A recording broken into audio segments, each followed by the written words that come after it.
All right, post-game show. Terry Ford sitting there talking to Gunner, taking my focus away. Jay Phillips is here. We're going to do a radio show with Ben Portnoy, Brad Muller. We're good to go, man. How you doing? How are you? How are you? That's the question I have is how are you? That's good. That's good. I was fine. I made a conversation with Gunner. We're talking about kids and dealing with daughters and sons. We're talking about eating bugles, and then the show starts. That's how I am, Jay. I'll say this again. Yeah, I'll say this again. Everyone understands the show starts at 3, right? Including the guy that just left his own show.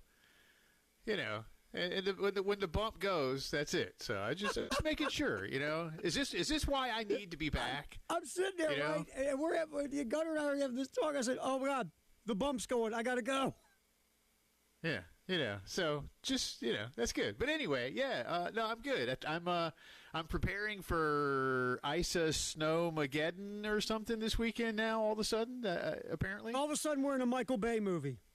Yeah, I don't know. Here's the thing. I don't know. Look, I'll be serious and a smart ass all at once because that's who I am and that's what I do. I predict Columbia gets rain. And it's going to be just warm enough to only rain and just cold enough to be bleeping miserable, right? So 35 degrees, at least here in the city. Now if you live, in the outlying areas, you might get a little bit colder, and maybe you do get something. I don't know. But I just feel like based on, my lifetime here, and we've had, every once in a while it snows here, and we've had those ice storms. But I just feel like probably we just get, just enough to be completely miserable where you can't do anything. You just sit there and watch it rain and be really, really cold. But I didn't stock up on bread and milk. I do have a loaf of bread, I guess, I got the other day. Does that count as stocking up? I don't know. I didn't get 5 loaves of bread. The important thing is, do you have toilet paper? I have toilet paper. Unfortunately, Terry, because of what I'm going through cancer-wise and chemo-wise, I can't drink beer. That's another thing. I got a lot of beer at this house, and I can't drink any of it. It just sits there taunting me. I'll just say it talks to you. Hi, Jay. Yeah. It's like, hey, buddy. Hi. How you doing? Wouldn't you like to have one of us, Jay? But then by now I'm just looking at it like, leave me alone. I'm like in Home Alone when the furnace taunts Kevin, and he's like, shut up. Right. That's me with the beer. Yeah, that's me now. But I got snacks. I'm going to make chili this weekend. Nice. I'm in good shape. Bought some firewood. I bought some firewood, so maybe I'll build a fire. Well, I'll tell you this, Tim. I hope you're right, and we just have enough rain to make us miserable, and it doesn't ice up, and it's none of that mess, because that would be good selfishly for me, because if we have Ice-ageddon or whatever, and then, I don't know, our towers could get iced, and then maybe it might affect our broadcasting, and we have basketball all weekend, and some poor schlub that runs this place would probably have to spend the weekend in his office. I'm hoping you're right. I really am. Well, I'm pulling for you. And by the way, if you hear dogs barking, I apologize. I don't know what's going on outside, but they hear something. So I am working from home, and I do have 3 dogs at the house. So I apologize in advance for the extracurricular noise. But, yeah, I guess overnight it could get cold. But anyway, just everybody be careful. Yeah. Don't go buying up all the toilet paper like everybody did during COVID. Share the toilet paper, because whatever happens, by like Monday, it'll be 50 or 60 again around here, and it'll be fine. Exactly. That's the thing. So we'll be good. But yeah, looking forward. You mentioned it just a second ago. Looking forward to talking to Ben Portnoy, our good friend Ben. Obviously on the beat for the state paper for a few years, covering Carolina now, is working for the Sports Business Journal. But and we'll spend time talking about the business of college sports with him. But many of you may know, and if you don't, I'm going to go ahead and tell you. Ben is a proud graduate of the University of Indiana. And he is like all other IU grads and those associated, still in some type of afterglow, right? After what happened on Monday and throughout the entire college football season. So I can't guarantee that he's not still drunk. I don't think he is, based on our texting back and forth. He seems, Terry, to be completely coherent and ready to go. But I wouldn't blame him. If he still had, a little something going on, because I would be. Well, I remember. Do you remember about 4 years ago when Ben told us that Indiana was going to win the national championship in football? Don't you remember when he said that to us? Maybe he was drunk then, but I don't think he meant it if he did. And I don't think he did, but I get it. No. Well, that's what we would have said to him, right? Nobody saw this coming. Nobody. No, But nobody. I am looking for But he was at the championship game on Monday night, and Very cool. I'm looking forward to talking with him about that. Yeah, and then Brad will be coming up in just a little bit too. But that's that's still really cool, man. Again, I think it's still just such a great story. And for those who pay attention, Indiana is currently number 2 in the transfer portal rankings. I think behind Texas Tech. Texas right? Tech is number 1. Yep. Yeah, and they just do it to spend money because they have money to spend. Indiana and Kurt Signetti, they're doing the right things, man. I'm anxious to see. Look, I think they're like 5th or 6th on the odds list to win next year's title. Yeah, they're their usual suspects. I think Ohio State's number 1 and Georgia's number 2 or something like that. You know how it is. But Indiana's right there. And last year, again, Indiana was 100-1. Does this make anybody around here feel any better, Terry Ford? Do you know who's 100-1? I believe at DraftKings. Do you know who's 100-1 right now? There's a few schools, but one of them to win the title at 100-1. You want to guess? I'll give you one guess. I'm going to say Citadel. Not the Citadel, but it is a South Carolina State school. Oh. It is the University of South Carolina. How about that? South Carolina is 100-1 to win the national championship next season. That's the same odds Indiana had this time a year ago. How about that? Take that however you want to take it. Not a prediction. It's a way to part you from your money like all other betting lines are or money lines. But 100-1, Carolina, at least at one book, to win the national championship. Would you put down $100 on that to win 100 times your money? To put down money for what the heck? Sure, why not? That would be the what the heck money to throw on that.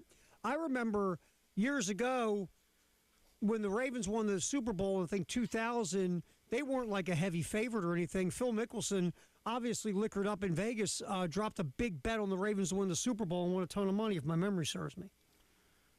That doesn't surprise me. Phil likes to gamble. Yeah, Phil likes to. Yes, he does.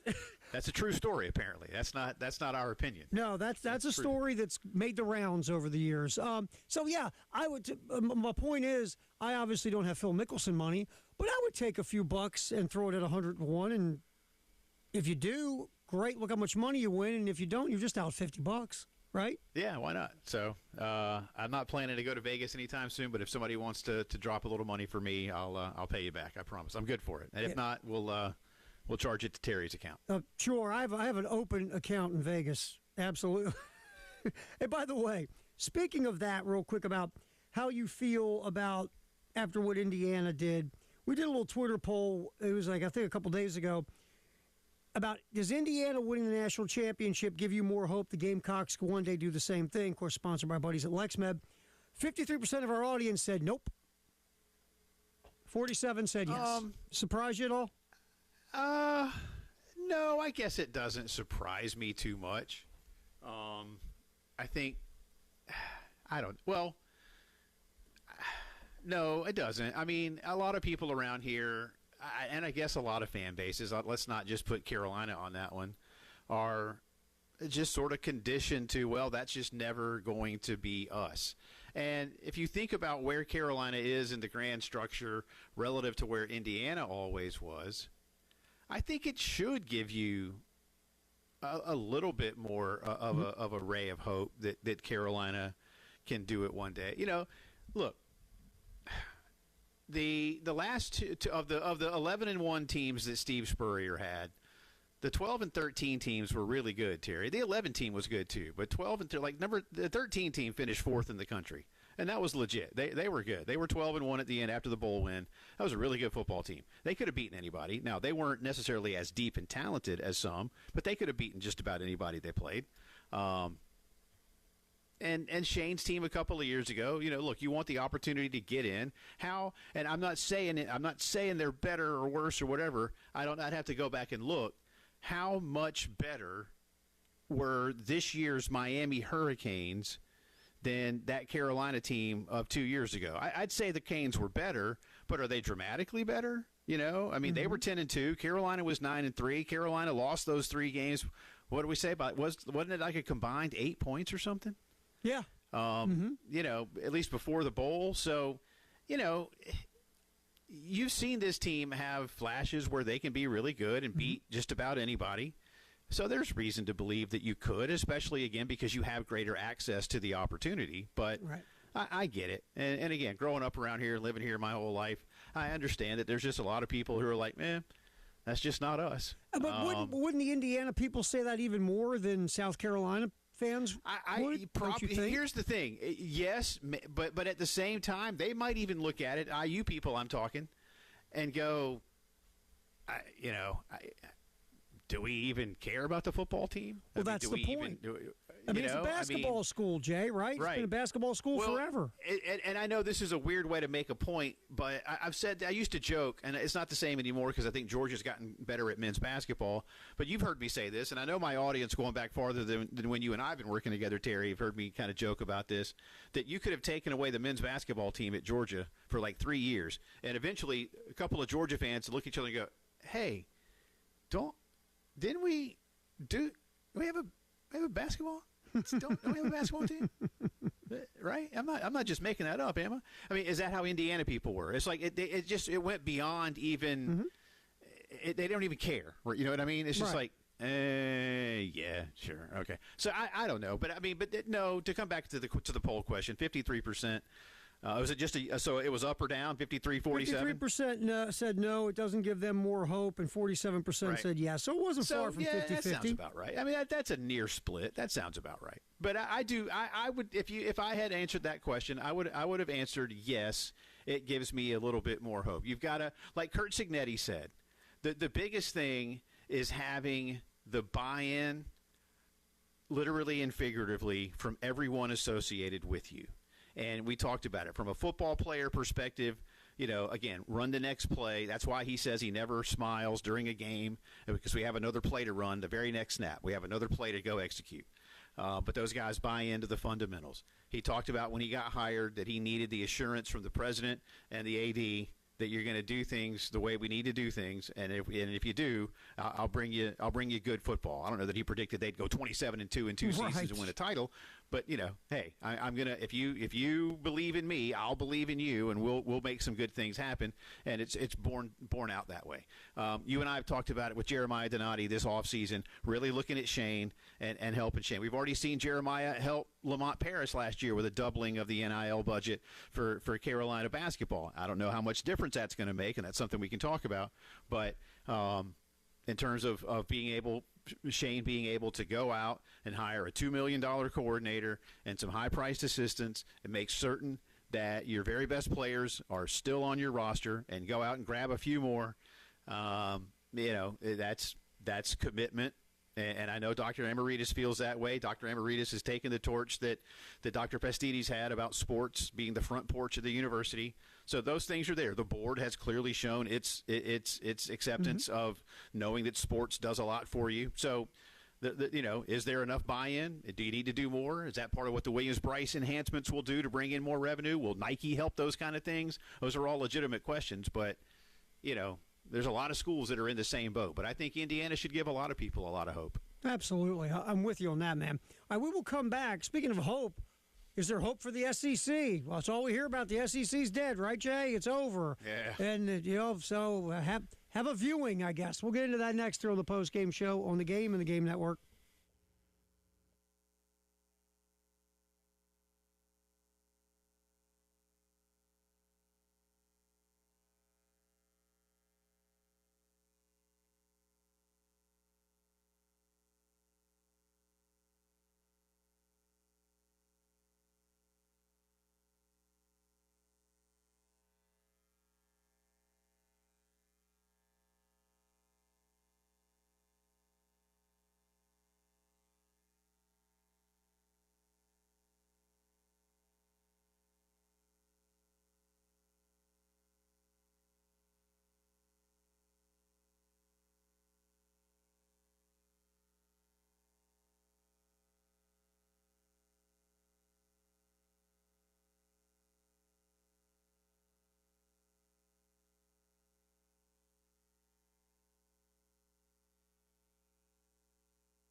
Postgame show.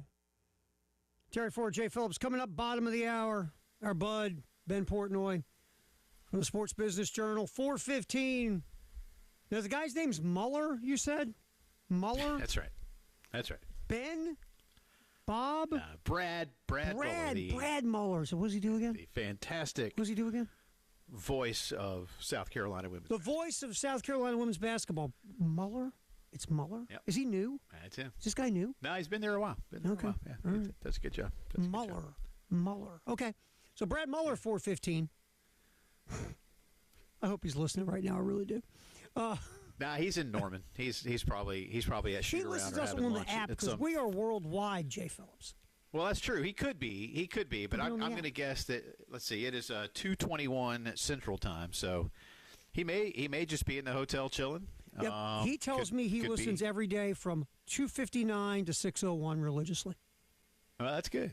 I appreciate that. no matter what he's Appreciate that. doing. Helps the numbers. Absolutely. That's good. All right. But yeah, so he'll be with us here in just a little bit. 4:15. Ben Portnoy, Sports Business Journal, 3:30. All right. So the SEC, and you brought this up to me today, and I think it's an interesting conversation. All we hear now is since the SEC hasn't played for the national championship in the last 3 years, SEC dominance is dead. And here comes the Big Ten. They won the last 3 national championships. So the changing of the guard is here, and the SEC dominance is over. And now the Big Ten has the big dogs in the top of their league that win championships. That's what we're hearing, Jay.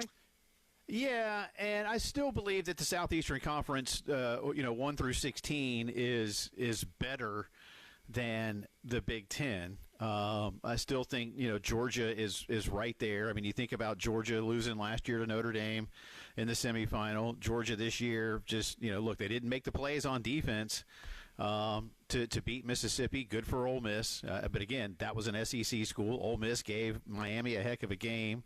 LSU has underachieved. Alabama was in the playoff. Tennessee was in the playoff last year. But nobody's going to ever discount what Ohio State means. And again, I think the Indiana story is fantastic.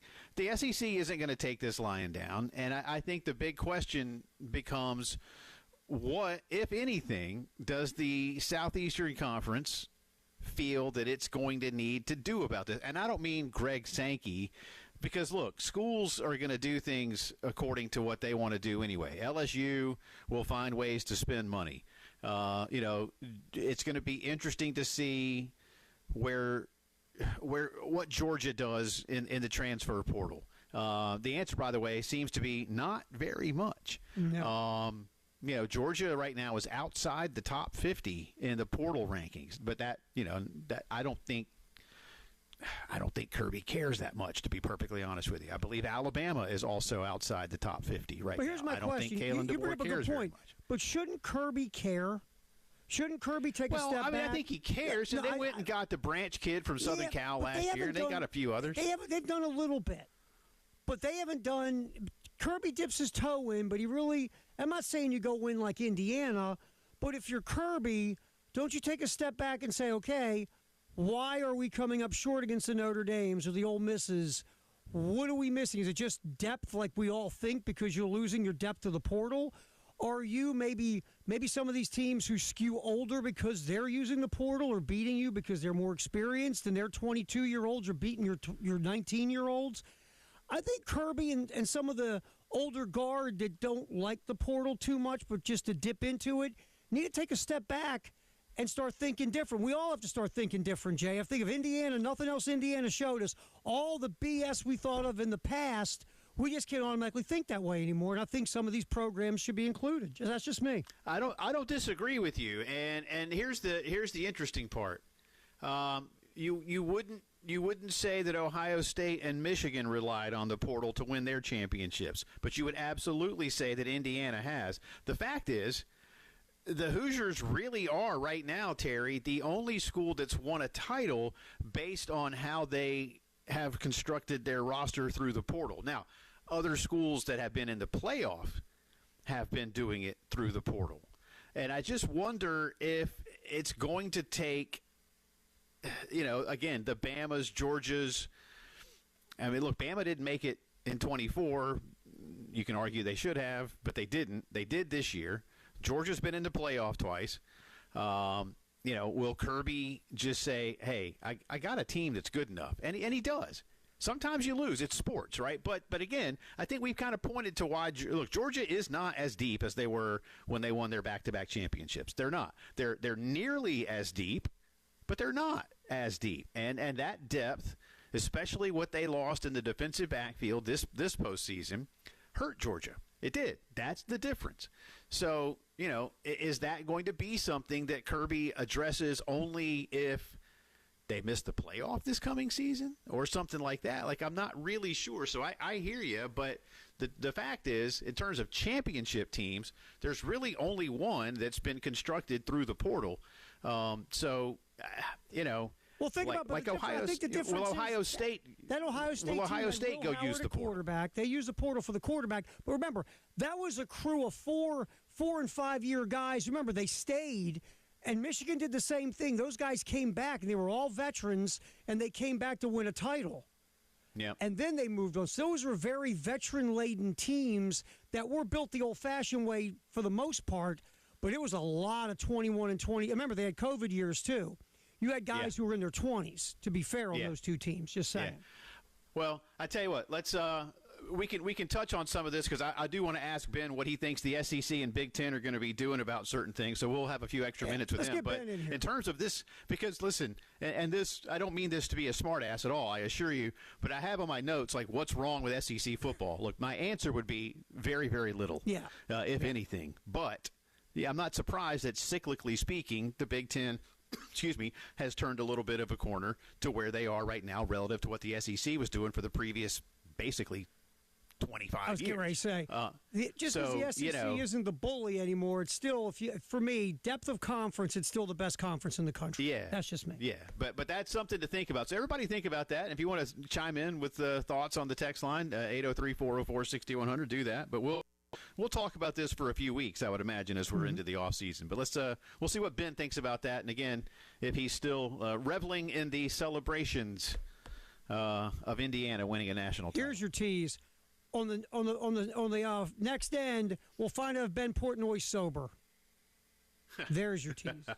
All right, post-game show. Jay and Terry get Ben Portnoy from the Sports Business Journal next here on the post-game show on the Game and the Game Network.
All right, Jay Phillips, Terry Ford, postgame show. Time to yap with our buddy Ben Portnoy from the Sports Business Journal. By the way, hey, Jay. Yeah. I was talking to him on the phone off the air. Yep. My man's still faced. No doubt. Good. No doubt. Portnoy, I would be too. Portnoy's still ripped. I would be too. Good for him. Good for him. Good for him. Yeah, just to remind everybody as we bring Ben on, he's been a great friend of the program for years, from his days on the beat with the state to now at the SBJ. But this week, and really all season long, more importantly for Ben, he is a proud alumnus of the University of Indiana, and it has all come to fruition now. How are you, sir? And you were at the game on Monday. How many people needed a defibrillator by the time it was all done? What's going on, guys? Yeah, it's been a crazy couple of weeks, to say the least. It's funny. I watched so much bad football in my 4 years of college that I don't think anyone quite imagined that this would be happening. But, here we are. It was a really fun atmosphere. I think that Indiana fans pretty much single-handedly paid for whatever Miller Lite's budget was for the 2026 year over the course of the last few weeks. So it's been crazy. I feel like, talking to some of my college friends who've made the trip from wherever they were at to, the Rose Bowl, to the Peach Bowl, to now, in Miami, I feel like everyone feels like they're still in a little bit of a fever dream, and even a couple of days later, I don't think anyone has totally grasped the fact that this is a real thing. So it's been a pretty crazy couple of days, and certainly exciting, and really happy for the folks I know around the program. When you think about what, as you mentioned, bad football, and that's generations of fans. I mean, I remember how bad Carolina fans felt, Ben, when I was in high school and the Gamecocks lost to the Hoosiers in the Liberty Bowl. And Indiana, but Kurt Cignetti has been so matter-of-fact about it, and you have access that a lot of folks don't. And I know you can put on both hats as a reporter and as fan, but what more have you, through your work, been able to learn about why this is so different and so good so fast? Well, I think there's a couple of things. One, I think what's interesting is that, I don't think people quite realize that, behind the scenes, Indiana's done a lot over the last couple of years to really, take football seriously. And this is something that predates Cignetti. I mean, it goes back to when Kevin Wilson was the coach. It goes back to when Fred Glass was the athletic director in the sort of late 2000s. I talked to Fred Glass earlier this week, and one of the things he said was, it was a really funny story. He said, when I got the job, I kind of talked to someone, I think it was the general counsel, and said, hey, well, as being the AD, I'd love to include in my deal, can I get 10 tickets for football games? And they kind of joked back with him and said, you can have 50, no one else wants them. And so, I say that to say that's kind of where it was then, but over the last couple of years, I mean, in the last, call it 15 years, give or take, Indiana had spent, $90+ million renovating the stadium. They've done a lot as far as offices within the stadium, as well, football operations type stuff. The staff salary has climbed significantly. Just the football budget alone in the last 4 years has almost tripled to over $60 million, which is sort of, more in line with, what a lot of these schools are spending. And so they went from, spending about $24 million to over 60 in a matter of 4 years. So there's been a lot of stuff behind the scenes that has set this thing up to kind of take off. Now, look, to be very clear, no one ever thought hey, they're going to go win a national championship. I don't think that was ever really in the cards or part of the expectation, but I do think that there were a lot of things done behind the scenes that people sort of look at it and they're like, oh, Indiana, yeah, whatever. But there really was a lot of work done by the administration and Scott Dolson and the AD now, who was Fred Glass's lieutenant through a lot of those years that have really, let this thing take off. Hey, Ben, all right, at what point did you start believing, for real, they could win a national championship? When did it hit you and you say, oh, my God, they could actually hold that trophy? At what point in this season did it hit you and you were just like, this is ridiculous, but they could win this thing? Well, it's funny. Like, we used to joke, like, when I was a student reporter covering the team and, being around it, like, they used to include in the contracts and so on and so forth, like, oh, yeah, bonuses for making the college football playoff or whatever. And we would all kind of laugh. Of like, oh, that's so nice and cute that they include that in there with the idea that could ever happen. Now I would say, like, this year, when they beat Oregon, I think that was when I started to think, like, all right, they got a shot here. I think that this team's legit. I mean, look, like, you look at this team, I think they brought back, I don't have my numbers exactly right, but I think it was somewhere to the effect of like 10 to 14 starters on both sides of the ball, and probably upgraded at quarterback, upgraded at center, upgraded a couple of different places. Like, this team was not like devoid of talent after, what they did last year with against Notre Dame and went 11-2 and really surprised some people. Like, on paper, this team we probably should have expected to be pretty good. I think it's just that, it's easy, and I'm guilty of it. Others are guilty of it. Like, you look at the helmet and think, oh, yeah, it's Indiana, whatever. They'll regress to the mean. And, they had a couple of games this year that, you thought were pretty tricky against Oregon. They had to play, they played at Oregon. They had to play at Iowa. They played home against Illinois. And then there's one other I'm forgetting, but had a little bit of a tricky schedule, and you thought, all right, well, if they go 1-2 in those games, that's probably a good place to land. And after they beat Oregon at Autzen, I think it started to be like, oh, this might be one of the 2, 3, 4 best teams in the country. And I was actually at the Illinois game I think it was September, when they put, Illinois was ranked number 9 at the time, and Indiana went out and beat them 63-10. I mean, like, that doesn't happen just by accident.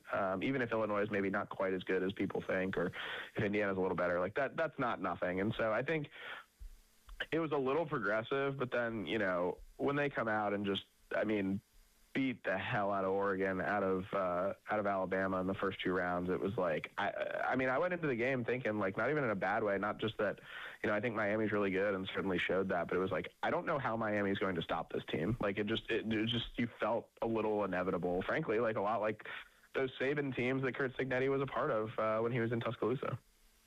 Yeah, I thought they might just actually whoop them. In the end, Miami did play a really good game, but IU gets it done. I could talk more about this, but I only got you for a few more minutes, so I know you've got work that you're covering, and a lot going on this week, Ben, including down in Miami ahead of the game, where meetings between the CFP higher-ups, both the conference commissioners, presidents, and chancellors, we're nowhere closer to a deal. ESPN has set a deadline for tomorrow. Otherwise, we're going to remain at 12 if nothing changes. And it feels like nothing's going to change. Big Ten wants 24 with a bunch of play-in games and a lot of TV inventory. Everybody else, it seems, wants 5 plus 11 to go to 16. What are you hearing about anything that could happen over the next 24 or so hours? Yeah, pretty much every conversation I had in Miami was that there's an expectation that this thing's going to stay at 12 teams. Now, I think I've reported that. A couple others have reported something to that effect. Like, the expectation is this thing's going to stay at 12 teams.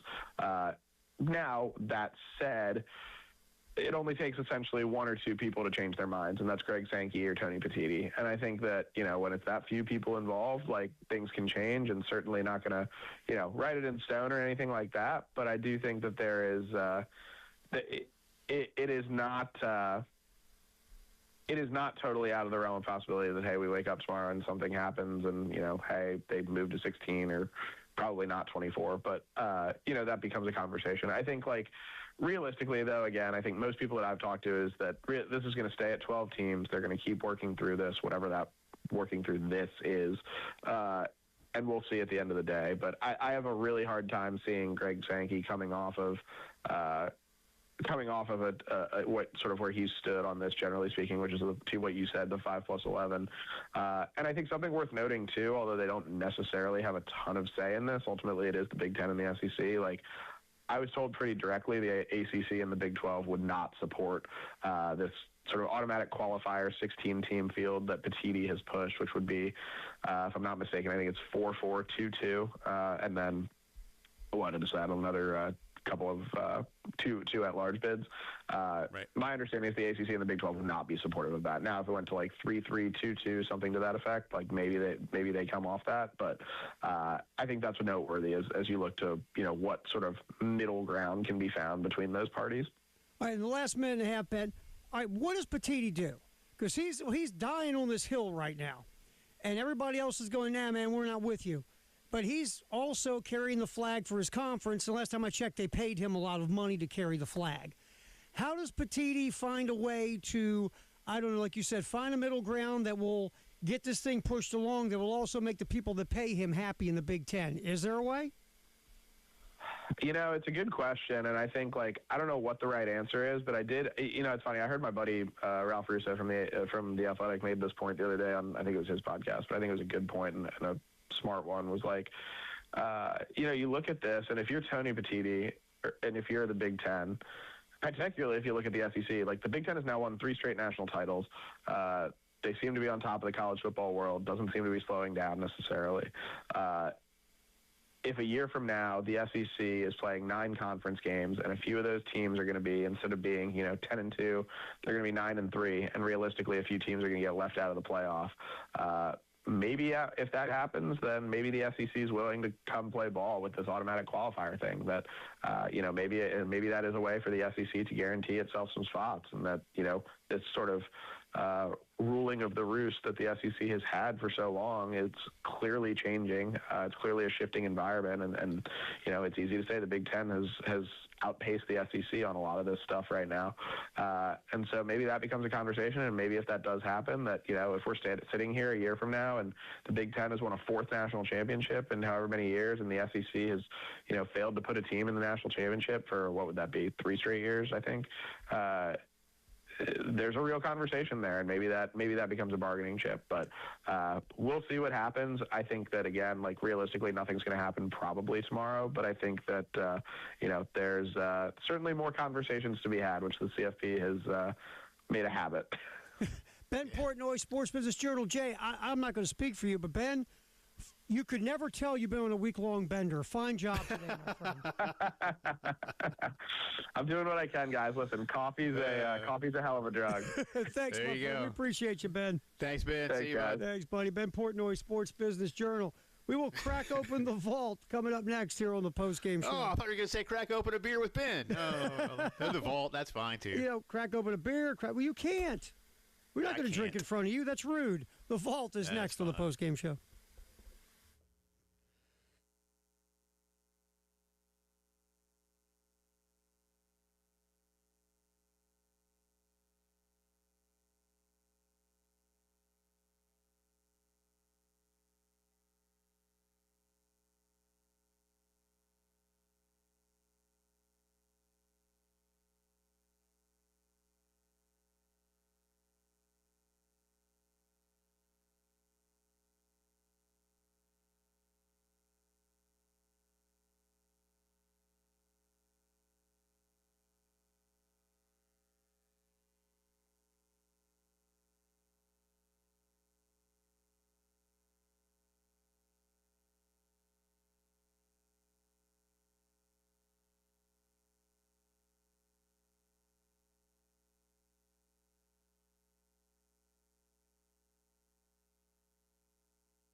All right, time to get to the vault. You caught up on got some good stuff in the vault today, Jay Phillips. Yeah, good. That was good stuff with Ben, man. I think one of the things he told us, too, while it does feel like Indiana came out of absolute nowhere, there's been a slow build toward this, and Kurt Cignetti maybe took that, that kind of smoldering fire and added the right things to it, Yeah, the thing that when you're reading a lot of the stuff about this, because obviously we don't all pay attention to Indiana football the last, lifetime. When they paid the buyout for Tom Allen a few years ago before they hired Cignetti, to a lot of people in the Midwest who cover the Big Ten, that was like a wow moment. There's like, Indiana's got the money to do this? Yeah. Because typically that's not the way Indiana would roll. And then when they paid off Allen, a lot of people were like, oh, wow, they really must be building resources to buy out that. Remember, they gave him an extension after that COVID year when they had that really nice COVID season. Right. He got an extension, and then they had to buy him out, and then you got to go hire a coach. And so that was the first time people went, Indiana must be almost trying to start care about football now because they just bought out a coach and spent a lot of money, and now they got to spend a lot of money to get a coach. Well, Kansas, has Lance Leipold doing his thing. North Carolina, I think they've misspent their money because I don't think Bill Belichick's going to be the guy to get it done. We'll find out this coming season whether year 2 is any better, but they have obviously gone way in on getting it done in football. Again, whether it works or not, we'll see. Duke has made a nice effort at football. They won the ACC. They lost 5 games, but they won the ACC. Take it as you will. Virginia, Tony Elliott getting a little bit better. So basketball schools, to which Indiana, I think, belongs in that fraternity, is now very much a football school because, Terry, basketball is still a big deal at a lot of places, but football is where the money is, period. Right. And everybody realizes that. Yeah, and you've got to spend money today if you want to win at football. The good news is that we've seen this door open. We've seen what's going on with Indiana. We've seen how Ole Miss went from a pretty good, above average, whatever program to play in the college football semifinals. You see that there's just another path now, right? There's a path of if, you want to use resources and spend money, you can now go, and if you have the right coach in place who can use the portal and understands the portal, you can really use the portal to help your program make a leap. Now, the next step is to continue to leap, right, and be consistent. And that's Indiana's next step. You've had 2 great years in a row. 2026, you're bringing in an even better portal class than you did in 2025. You have all this momentum. But again, Coach Sig likes production over potential. So he's going to continue to mine the portal. And look, maybe this is just a guy that can do this year after year after year and put together really, really good teams. We're going to find out. But to me, the next step for all these portal programs, can you consistently be good if every year you're building a new team from almost scratch or kind of, sort of? It's going to be interesting. Yeah. It is. It's a fascinating look at where things are before we normalize again, which I guess we're going to do. Yeah, right? Of course we will. Right? It always happens. You know how this goes. One day. All right, the vault. This day in 1920, man, back when you and I were kids, the New York Yankees became the first team to wear uniform numbers. How about that? What year? 1920. Dang, first team really? to wear uniform numbers. It was according to the player's position in the batting order. So if you were leadoff, you wore 1. Okay. So if you wore 9, you batted 9th. So there you go, man. That makes sense. How about that one? I'll give you another one. I remember watching this fight like on YouTube or whatever when I got older. I'd heard of it and seen highlights. This day in 1973, George Foreman beat the taste out of Joe Frazier's mouth. Knocked him out in the second round in Kingston, Jamaica. Must have knocked him down, Jay, 50 times. It got to the point where George was tired of hitting Frazier. Remember, Frazier just beaten Ali to be the heavyweight champion. And what Foreman did to Frazier was like rated NC-17. And it happened on this day in 1973. That was still Angry George. That was before Fun-Loving George. Well, remember, and that George, the fun-loving, cute George with the Foreman grill and everything, that wasn't that dude in 1973, Jay. Nah, man. No. Nah. That was an angry human being back then. Yeah. Hey, when when we come back, we talked about Indiana football with Ben, but he also mentioned what might happen in the next 24 hours. I got one point that I want to ask people about and see what you think, too, about what the SEC may be thinking when it comes to working with the Big Ten. All right, and one other thing, Kobe on this day scored 81 points. Second most ever. Yeah, that happened today, too, in the vault. All right, we'll come back, talk some more college football and the college football playoff. That's next.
Kicking in hour 2 of the postgame show. Jay Phillips, Terry Ford, appreciate you hanging out with us. We go till 6. Do not forget tonight, here on 107.5 The Game in Columbia and our affiliate 100.3 The Game in Myrtle Beach, it will be Carolina Calls with Coach Lamont Paris, Derek Scott. Again, that's in Columbia and Myrtle Beach. On our sister station, B1067, the women, number 2 ranked Gamecocks, traveling to Norman to take on number 16 Oklahoma. Again, 7 o'clock pregame, 7 o'clock tip on B1067. Again, a game that the Gamecocks should win, but you can't screw around because Oklahoma, good defensive team, and they can get you if you're not out there with, your A or B game. If you're C game or lower, Jay, you could be in trouble because Oklahoma's good. Been talking to Brad Muller in a few minutes about that and what Carolina learned about itself in the Texas game, where both teams were sloppy with the basketball. Carolina did the rare step out of conference play over the weekend and went up to Baltimore to take on Coppin, which was great for Dawn to do and share the love, if you will. So we didn't learn a lot about Carolina in that game in terms of a bounce back after Texas with a conference game. So this is their next attempt at it in the SEC, and Oklahoma is good, and you are on the road. And again, there's at least ways to figure out how you can get at Carolina by forcing them into some uncomfortable situations, and they'll turn the basketball over. So I'm curious to see what Brad says about, again, maybe what they learned about themselves against Texas, and how they apply that tonight. Dawn loves these kind of road environments, and so and I imagine she might have given her team a swift kick in the pants, even though they won the basketball game a week ago, Terry. Yeah. Because again, they were sloppy with the ball. Texas had 21 turnovers, Carolina had 20 turnovers. And what Texas did with that both full coaches court, are going to see it as unacceptable. Yeah, and that full court pressure by Texas really bothered South Carolina. The South Carolina offense, it was kind of clunky all night.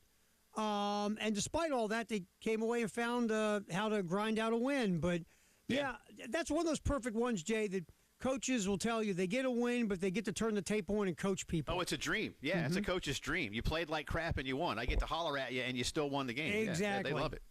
Absolutely. Yeah, they love it. But we'll talk to Brad in a few. Again, thanks to Ben Portnoy, Sports Business Journal, bportnoy15. Y'all follow him on Twitter if you aren't already. He does great work. And we're lucky to have him still living in Columbia, even though he's now working nationally for the Sports Business Journal. But he brought something up about how the SEC and the Big Ten are likely at an impasse, and that by, I don't know, Terry, to the minute, what the deadline is that Disney has imposed on the CFP folks tomorrow. Let's call it close of business. So let's say we're 25 hours away just for yucks. I don't know. Maybe it's close of business Burbank time, right? So we get a few extra hours. I'm not sure. But regardless, tomorrow is the deadline for the CFP to decide whether or not it's going to go to 16 teams, 24 teams, or remain at 12. And if there's no agreement to change the format, then they'll just keep the status quo. But Ben made a good point, and I want to further it because he talked about the Southeastern Conference this time next year adding a 9th conference game, and what would those records look like, and how many teams, because let's face it, somebody's going to lose every one of those new games. That's the way it works. And how many teams, going undefeated in the Southeastern Conference, it will likely happen again at some point, but it's going to be incredibly rare. Even what Indiana did in the Big Ten is going to become incredibly rare. It's going to be that much harder to go undefeated. And I think we've gotten used to now having a 3-loss team in the playoff. We'll have more 3-loss teams in the playoff, especially if once it does expand, whether it's next year or in years to come. However, Terry, let me throw this at you. Don't forget, everybody, that the Southeastern Conference and the Atlantic Coast Conference have also mandated, beyond the 9th conference game, a Power 4 non-con game. Carolina's, if you will, is built in, like Georgia's and Kentucky's and Florida's. And other schools are adding, some are better than others in terms of the strength of opponent. Texas and Ohio State as an example, whereas, Missouri played, Boston College, I think, or whatever, Yeah, I think they did. That's who they played, BC, yeah. Yeah, and remember Mississippi was going to play Wake Forest, and then Wake Forest wanted out, and so Ole Miss had to play Washington State, which kind of got grandfathered in for a year as a Power 4 game. But anyway, the Big Ten doesn't have that mandate, Terry, and I just wonder. I don't have any inside information, so I'm asking this open-endedly, and you're going to be the first person that gets to answer it. Do you think the Southeastern Conference, do you think Greg Sankey would talk to his presidents and his ADs and his football coaches and then take something to the Big Ten that was like, hey, why don't y'all mandate a 10th game? Why don't y'all mandate a Power 4 non-con? Because right now the Big Ten doesn't. Now, again, some of their schools play one, but not all of them do. And we saw a few last year, but remember, we did pick on Indiana for bailing on Virginia. You know? They didn't bail on Miami or Clemson or Oklahoma or whatever. And I told you I was disappointed that Carolina ended the Miami game. But, the good news for the Gamecocks is they play Clemson. So they've got their game. And I get it. I like Shane said, if everybody's doing it, we'll do it. But if they're not, we can't put ourselves in an adverse position. He's not wrong. But do you think the SEC might be doing that as part of these discussions, or negotiations, whatever we want to call them, that, hey, y'all wanted us to play a ninth conference game. We did it, and we've already, we kept our mandate about the non-con. Maybe y'all should think about that too. No, I think that's everything's on the table, right? I mean, you sit there, if you're the SEC, you're going, we've done this. We've ratcheted up our strength of schedule. We got a ninth conference game. We got to play a 10th game, like you said, against a Power 4 team. We're wiping off the cupcakes. All you guys talk about is that SEC FCS week at the end of the year. But our strength of schedule is a hell of a lot tougher than you guys in your conference. So if we want to talk about meeting in the middle and negotiating, we're open to hearing some of your stuff. But you got to be open to listening to us about, you got to ramp up a little bit too, because you want to talk about not fair. That's not fair. And look, it's never going to happen, Jay, because it's just too difficult. But if you could find some way to universally make these leagues play the same amount of conference games, the same level of non-conference games, to kind of get this thing on a level playing field as much as you could, schedule-wise, to help you look at these teams like resumes, that would be really nice and go a long way to helping folks out, because we know we're going to have this committee until we all keel over. It's not going anywhere. So how about something... Let's get this as uniform as we can to make it as fair as possible. Going back to your point, does the SEC bring it up? I would. Wouldn't you? Yeah, I would. I would. And I'll double check where things were at the end of the season. But I remember at the beginning of the season, Terry, and again, take it as you will as a fan for what strength of schedule means to you.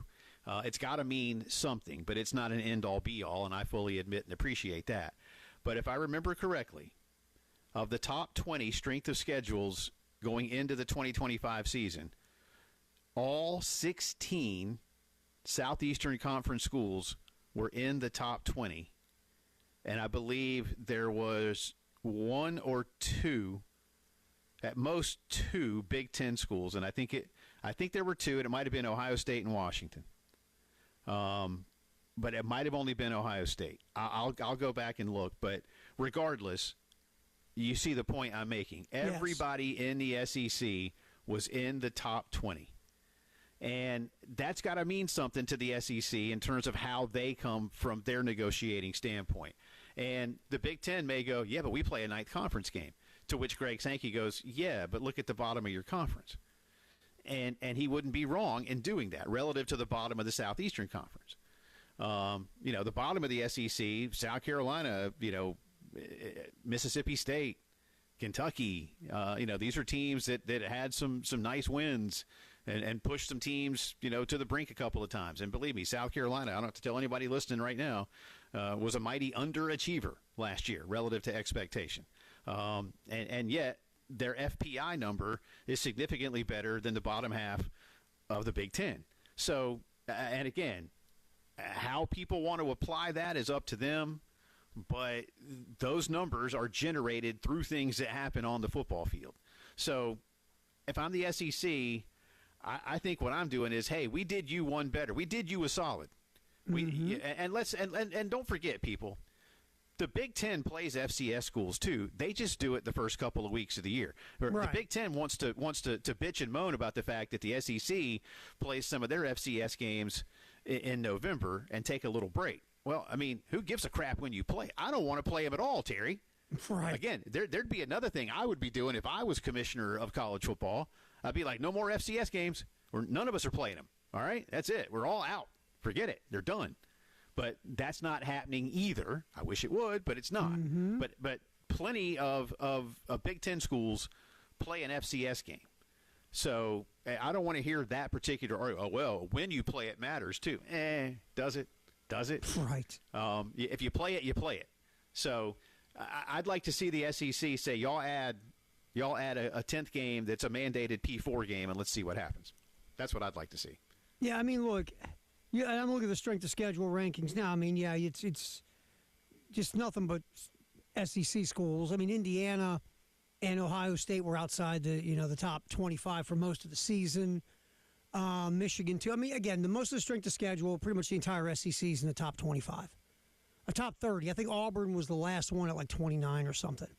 Right, and again, that was done. And to be fair, to your point, that was they re-rank these things once the season's over. So again, some things are out of your control as a scheduling team in terms of where your opponents end up with their record, right, relative to what you saw going in. Yeah, but I guess we looked at it through the year, and you always saw where the Big Ten teams were a lot lower than the SEC squads when it came to strength of schedule. And that's the thing. The bottom half of the Big Ten, and I'm going to say this as nice as I can, is a dumpster fire. It just is. It's awful. You look at the bottom part of the Big Ten standings, and those programs are below average. They just are. And the SEC, yeah, you've had some teams that have issues at the bottom of the league too, but not as many as the Big Ten. It's night and day when you look at the bottom of those two conferences, and you see just how bad the bottom of the Big Ten is, because it's bad, man. It just is. And so you're beating up on a lot of bad teams if you're in the upper level of the Big Ten. And, of course, those teams being so bad will drag down your strength of schedule, too. That's just the way it works. Right. Well, again, I don't know. I think out loud here as part of our discussions.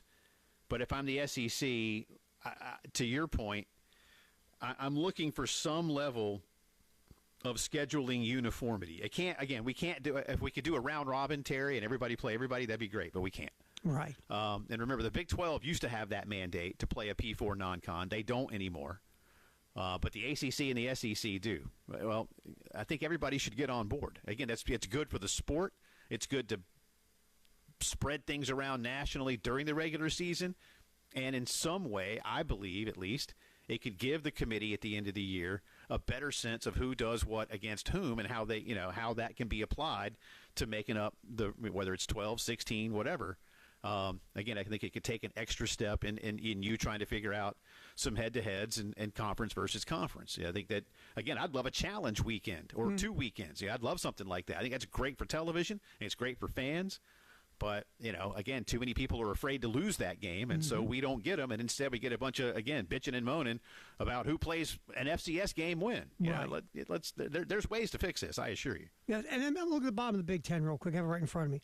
You got Purdue at 0-9, Maryland 1-8, Michigan State 1-8. All three of those teams had losing records. Wisconsin 2-7, a losing record overall. Rutgers, again, 2-7 in league, 5-7 overall. They won 3 non-cons that were whatever. UCLA was bad.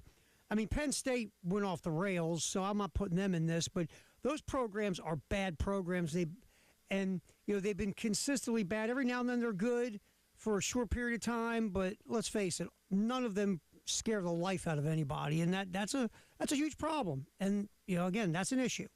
All right, we'll come back in. Brad Muller, our buddy from Norman, Oklahoma, talking about the women, the number 2 ranked Gamecocks, taking on number 16 Oklahoma tonight. That is next here on the Postgame Show with Jay and Terry on the game.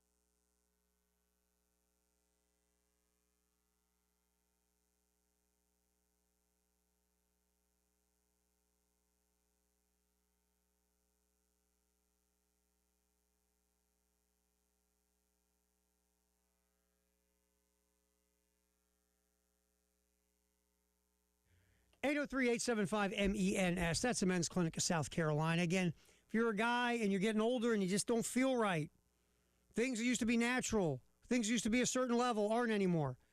You need to find out what's up.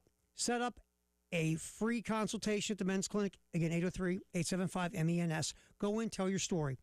The folks at the Men's Clinic will sit down, figure out what's going on. They'll give you a free testosterone test to see if low T could be your problem. But they will put together a program to get you back to being you again. Again, 803-875-MENS. Make the call. Go in, tell them your story. It's the Men's Clinic of South Carolina. Personalized, specialized service to help you get back to being you again at the Men's Clinic of South Carolina. Again, 803-875-MENS.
Post-game show, Jay and Terry. Hey, Jay, so I'm sitting here, and our phone here was ringing over and over again, and I kept getting this message, spam likely. And so I finally said, what the hell, I got to answer because it keeps ringing, and it was Brad Muller. No. Brad is not spam. If Brad is spam, he's the good kind of spam in the can that people like to cook with. Now, did you eat? No, okay, Brad, were you a spam guy growing up? No, not at all. I'll tell you, it's a true story. My dad, one time, we're in the grocery store, and he's like, hey, boy, you like spam? I'm like, yeah, Dad, it's good. So for a straight week, all he did was make spam. I had spam pudding, spam cake, To this day, I can't look at Spam without having to run to the bathroom, thanks to my old man. Spam, sausage, and Spam. Yes. It doesn't have much Spam in it. I don't like Spam! Sorry. Nice pull. If you know, you know. Nice pull you by Python you, fans Jay out Phillips. there. Yeah, you Python fans out there. All right, so No, go ahead. I'm kind of like Brad. I'll be honest with you. I think I've probably had Spam at some point, but I couldn't tell you when. But I probably have at some point. There may have been beer anyway involved or something. I don't know, but yeah. Yeah, maybe. Or yeah. Brad, let's jump in. Good game tonight. OU is a good team. It's on the road. Dawn loves these kind of environments. It was interesting, of course, and I think great for college basketball that Dawn took her team up to Coppin the other day after playing Texas. So we don't really get a lot of bounce back knowledge after that Texas game. Carolina won. But it was ugly. You were there. 20 turnovers in a win is, as Terry and I said, that's a coach's dream. You didn't play well, but you found a way to win the basketball game. So here's the next conference test. My first question to you is, what do you feel like Carolina learned about itself, and how much does Dawn attempt to change or tweak after what happened with Texas? Yeah, I really think a lot of it was just about cleaning up mistakes, not to discredit anything Texas was doing, because they really get after you defensively. But a lot of the turnovers were really self-inflicted. Just, if you're comparing it to a quarterback, our completion percentage was garbage. We were missing receivers, if you will. The passing was just not what it usually was. And a lot of this self-inflicted. So those are things you can fix in terms of, it just not make those self-inflicted, mistakes, maybe slow down a little bit at times. You play a little too fast, and, want to pick up things a little bit defensively as well. There's some things they could have done better, defensively, and you've had some time to work on that. Now you got your hands full, on the road against a top 20 team. So, yeah, you're gonna have to play better. You can't expect to turn it over 20 times and win every time. Hey, Brad, as we look at Oklahoma, they've lost 3 straight. All the ranked teams. They had 2 close losses, Ole Miss at home, on the road to Kentucky, then came back home and got boat raced by LSU, 91-72. So you got a team that's kind of limping into this game. They're good, though. They're a good defensive team.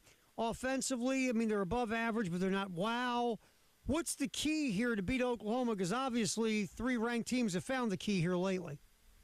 Yeah, this is a team that, you have to think they're a little bit desperate right now. This is a make-or-break game for Oklahoma with those 3 straight losses, as you said. And, look, they had 2 close losses. You mentioned LSU took care of them pretty easily. But, LSU was in desperation mode after losing 2 straight to open SEC play. So, this league just beats up on itself when you have 9 ranked teams. But for Oklahoma, you start inside with Reagan Beers. She's a senior, her post player who's averaging a double-double. She's been good for a long time, a couple of years at Oregon State, in her second year here now at Oklahoma, and you always have to start with the inside. And one of the 2 times we played them last year, she had 23 points. The other game she only had 7. So you got to look at the film. What we did the second time we played them in the SEC tournament, part of it was you got her in foul trouble. So if you can make her uncomfortable and get her off the floor. Also, she doesn't run the floor very well. So if you can move a little bit, I think you've got a chance to not let her set up. On defense, it helps you out. But she's averaging close to 17 points and leads the SEC in rebounding. So she's obviously a huge force inside. But I think the difference between this year's Oklahoma team and last year's, they have a little bit more around her, around the perimeter. Aaliyah Chavez is a freshman who might be one of the candidates for freshman of the year. She's averaging about 19 points per game. She'll take a lot of shots, but she's, I think, 3rd in the SEC in 3-pointers made. And, so they've got the inside-outside combination. So obviously you want to take care of things inside first, but you just have to know that they've got some perimeter shooters, including Chavez and Peyton Verhulst, who's a senior, who can shoot it as well. So this is a good starting 5 for Oklahoma. Maybe if you can get into their bench a little bit, if they get into foul trouble, it gives you a better chance because they don't get as much production off the bench. Chavez, as I said, is going to take a ton of shots. If you can make her inefficient, similar to what we talked about with Madison Booker with Texas, who takes a lot of shots, she might get her points, but if she's getting her points on 25 shots, you'll take that because it means she's probably shooting about 30%. Talking to Brad Moeller, Carolina at Oklahoma tonight, 7:30 tip-off. That game will be on B106 here in Columbia. Brad, look, we know what Asia Wilson was about. We know what Aaliyah Boston was about, and I'm not trying to directly compare, but we're seeing Joyce Edwards emerge now as the focal point for Carolina women's basketball on a team loaded with talent. What are you seeing from Joyce in terms of the elevation of her game and what it means for the ball club? For two things with her: confidence, just from a mental standpoint, she's much more confident than she was last year, being more decisive when she gets the ball, whereas last year maybe she would hesitate a little bit, take the extra dribble when you didn't need to. She's definitely more confident, and her footwork is a lot better. Last year she had a ton of turnovers, shuffling the feet.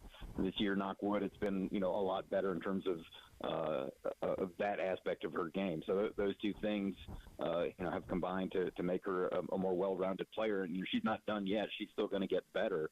And I think she can get even better, as the rest around her get better. Medina Okot, the starting center, technically a senior, but she hasn't played a lot of basketball. She's from Kenya. She's only played organized basketball for about 5 years. And as she continues to develop, it opens things up for Joyce because you have to pay attention to Medina when 6'6". If she's being effective and not getting into foul trouble, it leaves Joyce with more one-on-one opportunities. And if you can do that, Joyce is going to beat a lot of folks one-on-one. Yeah, Brad. And going back to the Texas game real quick, and you kind of said it was more South Carolina with self-inflicted wounds than Texas. I mean, the Texas full court press seemed to really. I mean, they haven't used it against South Carolina. They played 50 times in the last year. Now, our team's going to look at that, and if they have the defensive quickness on the perimeter, do you see teams bringing that full court press back out to go after South Carolina to see if they can, they can affect the game offensively like Texas did at times? If you have the personnel, certainly, just because it makes you change, make South Carolina change a little bit what they did. The first change South Carolina made when they were really struggling against the press was change who was inbounding because they were having a lot of problems with getting the ball in and throwing the ball away. So you change things up. It changes how you run. Just coming out of the press like that when you have to put someone else there to bring the ball in. So yeah, if you've got that kind of personnel, now Texas has some very special personnel, especially with their point guard Rory Harmon and their other guards that can press like that effectively. Oklahoma, I don't know how much they can do that. Again, Reagan Beers isn't going to get up and down the floor as well. Doesn't mean they can't do that well with their guards, but at least some of the forwards for Texas were so athletic that you could press with your forwards because they could move pretty steadily and really made it an effective press. But yeah, I wouldn't be surprised if somebody threw that against us again, maybe like an Ole Miss or somebody like that. Just to throw a wrinkle because they saw how much it disrupted South Carolina on that day. What's your favorite food place in Norman? Oh gosh, this is the first time I've been here in 19 years. The last time we were here, because they played at our place last year, and last time we played them here, Susan Walvius was the coach. That was my first year doing the games. So I don't know if I have a favorite yet. We got here late last night, and they had the team dinner at the hotel, so I didn't get a chance to go out on my own. Did find a good ice cream shop around the corner, which was outstanding. I can tell you that. But I've already scouted out on my walk today after the shoot around practice, walking around campus, and I've already planned out some places for when we come back the next time, whether it's next year or the year after that. I've already committed some things to memory of places I'd like to try. All right, good stuff. Nice. Brad's on the call tonight at 7 on B106, 7:30 tip-off. Gamecocks against number 16, Oklahoma. Carolina looking to stay undefeated in conference play. Thanks, man. Always appreciate you. Appreciate you, Brad. Bring us back some ice cream from that ice cream shop. That's right, yeah. I'll do my best. It should stay frozen if the weather's going to be what it is. Bring me some brisket. You can bring Terry ice cream. I want some brisket. All right, I'll do my best. Thank you, my man. We Thanks, appreciate Brad. it. There's Brad Muller. Again, that 7 o'clock tonight coverage starts on B1067 against number 16, Oklahoma. Pop back. I tell you, Jay, this craziness in the transfer portal where guys are committed and they decommit and go somewhere else and all this other stuff, it happened right up the road. Yeah, it did. It did. We'll get into it next here on the postgame show. All right.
Our first look at the roads, few accidents.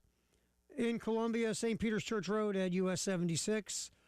Also, Lexington, Main Street at Columbia Avenue. And Assembly at Whaley in downtown Columbia. The weather right now, a little chilly, but not crazy. The weather this weekend could be crazy. Right now, we're looking at 52 degrees, a chance of precipitation, a bit, more than a bit, about 61% in the next couple hours. Lows tonight, though, only dropping into the upper 40s. That's not bad. And then tomorrow, getting back up in the 50s again, and then dropping back into the 40s. And then the weekend, who knows? Could be crazy. Could just be a lot of rain. We'll find out. Get back in here. In the upstate, they're dealing with the transfer portal. We'll get into that next on the postgame show.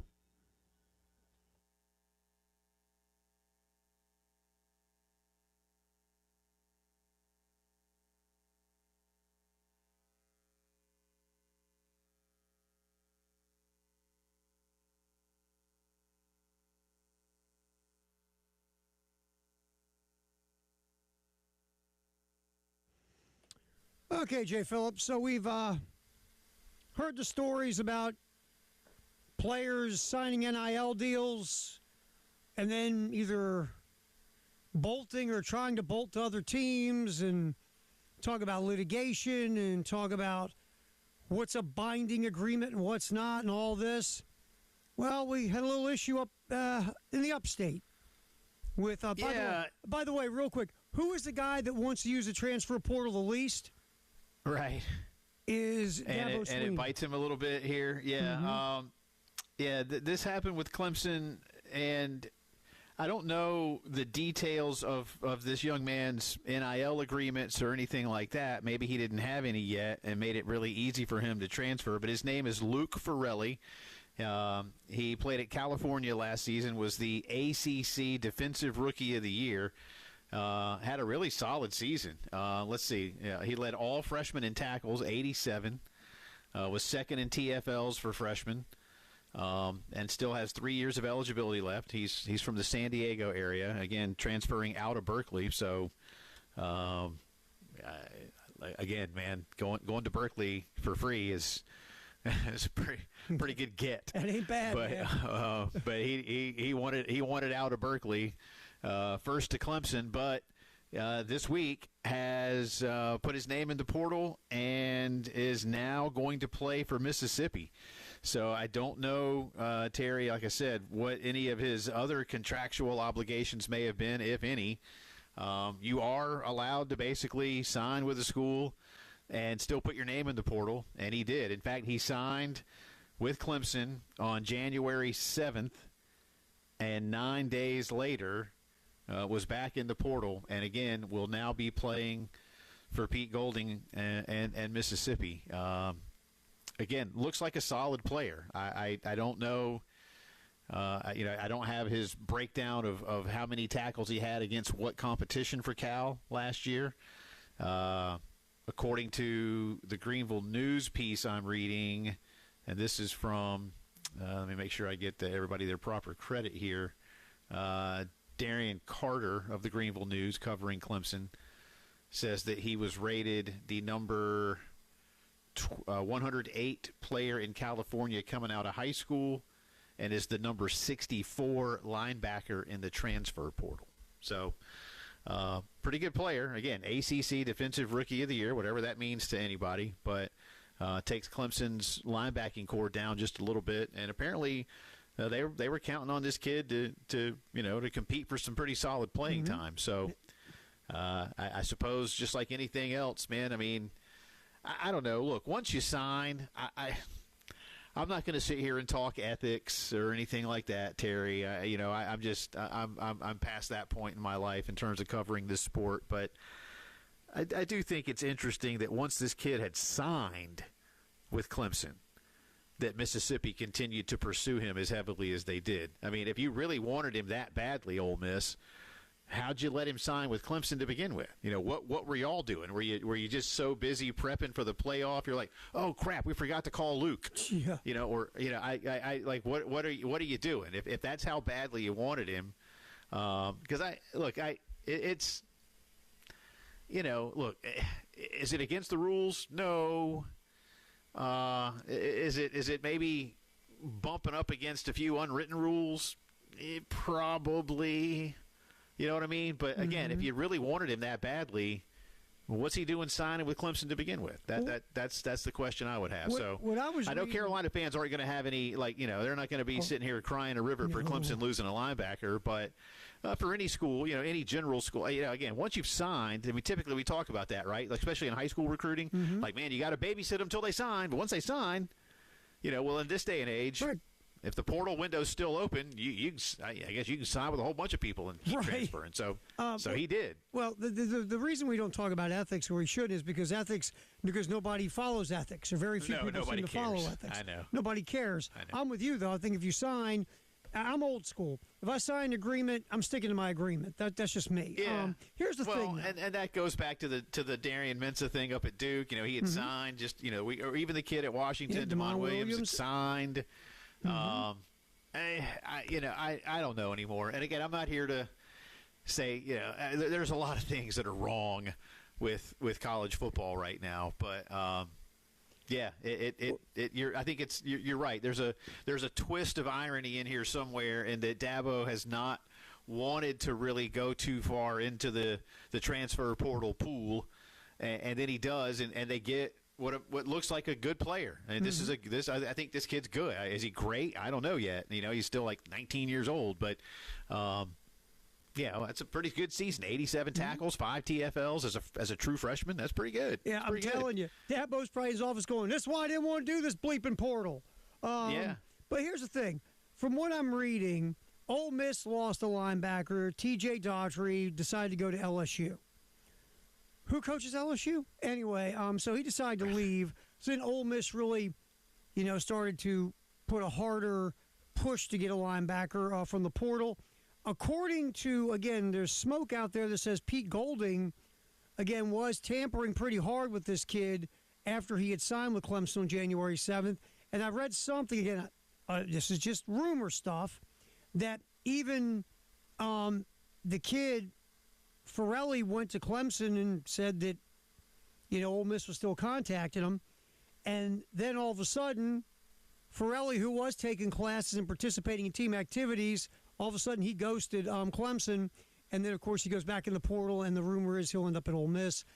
And then there's other talk that he's got quite the raise to leave Clemson to go to Ole Miss. So that's, again, this whole thing, look, man, if this stuff is not against the rules, if it's not illegal and all that, that's fine. I get it. It's not a contract, it's an NIL agreement. But I'm sorry, for me, from an ethical standpoint, it sucks. It's a little slimy. It's a little slimy. And you're kind. For me, it's a lot slimy. If that kid signs an agreement, leave him the hell alone. Chase him, recruit him, do whatever you want. But once someone signs, just like the high school thing, once someone signs, they're off limits now. And that's not the way it is in the transfer portal. But again, here we got two different rules for two different things, Jay. Wow, what a shock. What a shock. Well, in this piece in the Greenville News, it says he did the I'm paraphrasing here, but did the social media scrub. Yes. And all that kind of stuff. So anyway, Luke Farrelly will now be a Mississippi linebacker instead of a Clemson linebacker. But we'll see how that pans out next year. Absolutely. All right. And that'll make Dabo go, "Dad, gummit. I told y'all. Hate this gum portal." Yeah.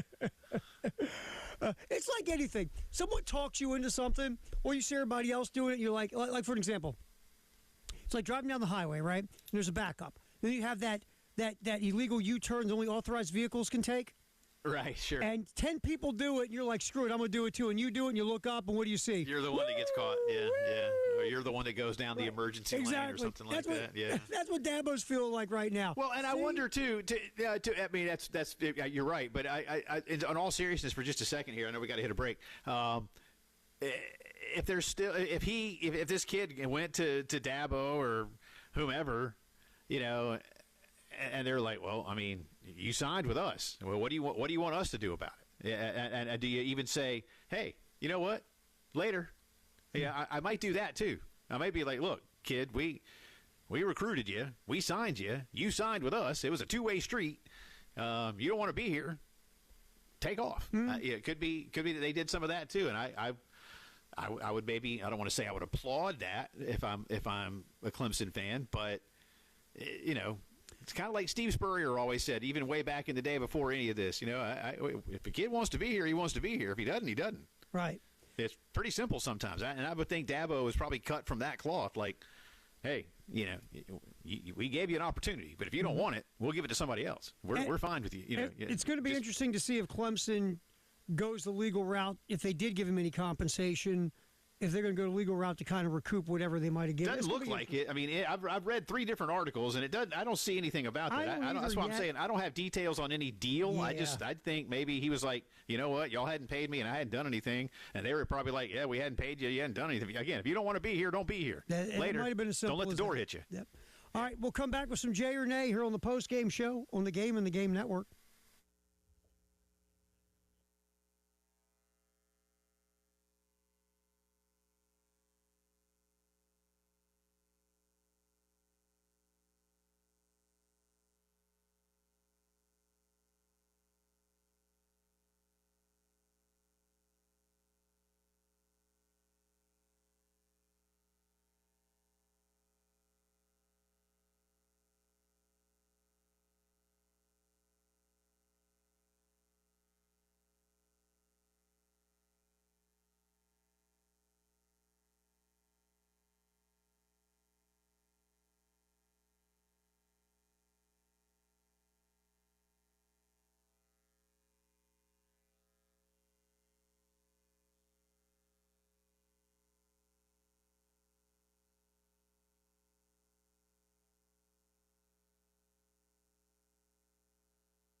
Get a little J or nay going here in just a second. Again, tonight, though, 7 o'clock pregame, 7:30 tip on our sister station, B1067. The women will go up against number 16, Oklahoma, in Norman. Brad Muller on the call. Brad Muller, who doesn't like spam, on the call. Jay Phillips, never had spam, but doesn't like it. I don't think, I don't know if I have, man. Again, my most exposure to spam is Monty Python skits. Which is, by the way, hilarious. And Here's the thing about spam. See, you're different than a lot of us. Your mom owned a restaurant. She was a hell of a cook. Someone who actually, has had cookbooks published is not going to make you spam. No, I'm just saying. We had ham. Mom made her own ham glaze and put it in the oven and all those things. You're not getting spam, friend. You're right. You're right. I don't recall a lot of canned meats. No. I guess other than tuna. Right? Yeah. That's a canned? Yeah, I guess that's a canned meat, but it's tuna. Yeah. It's all good. Tuna's cool. I mean, your mom didn't go and catch her own tuna in a boat and then bring it home and prepare it? No. Okay. No. Just checking on you. No, that was not my mom, I assure you. Mom wasn't going tuna fishing. Okay. Mom wasn't going out on a boat, man. She might have gone out on a boat, but it would have been a pontoon going about 5 miles an hour. Oh man, let's get get it going for you. I got a couple sound cuts to play you on Jay or Nay today, my friend. Okay, all right, good. Paul Feinbaum apologizing about his Indiana hate. Take a listen. There can be debate on whether Indiana had the best season in college football history, but there can be no debate. It is the greatest story in the history of the game. And what made it even more amazing is how people misunderstood what Curt Cignetti was doing in Bloomington. But let me assure you, nobody was more incorrect in understanding that process than me. Almost everything I said throughout the season about him and about Indiana was wrong, and it was an epic failure on my part. There was no question Indiana was the best team, and yes, the Big Ten is the best conference in the country.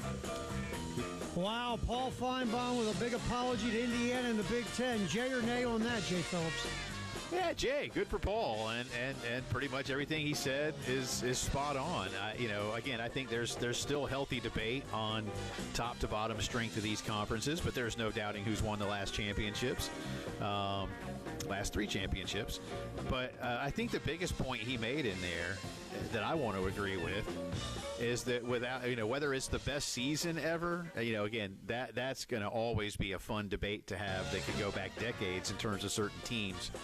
But the greatest story, we just witnessed it. Yeah. And I've been following this sport very closely for a long time now, and I'm a student of some things that go back before my time. And there isn't a better story in college football than what Curt Cignetti has authored in Bloomington, Indiana. There isn't. There just is not. 100%. All right, Jay or nay, Terry Pagula, in a lot of his talking yesterday, if you want to call it that. The Bills owner. I guess he was talking. So yeah. In his presser, Pagula, one of the things he did say was that Josh Allen would have a say in the new head coach. Is that a smart move, Jay or nay?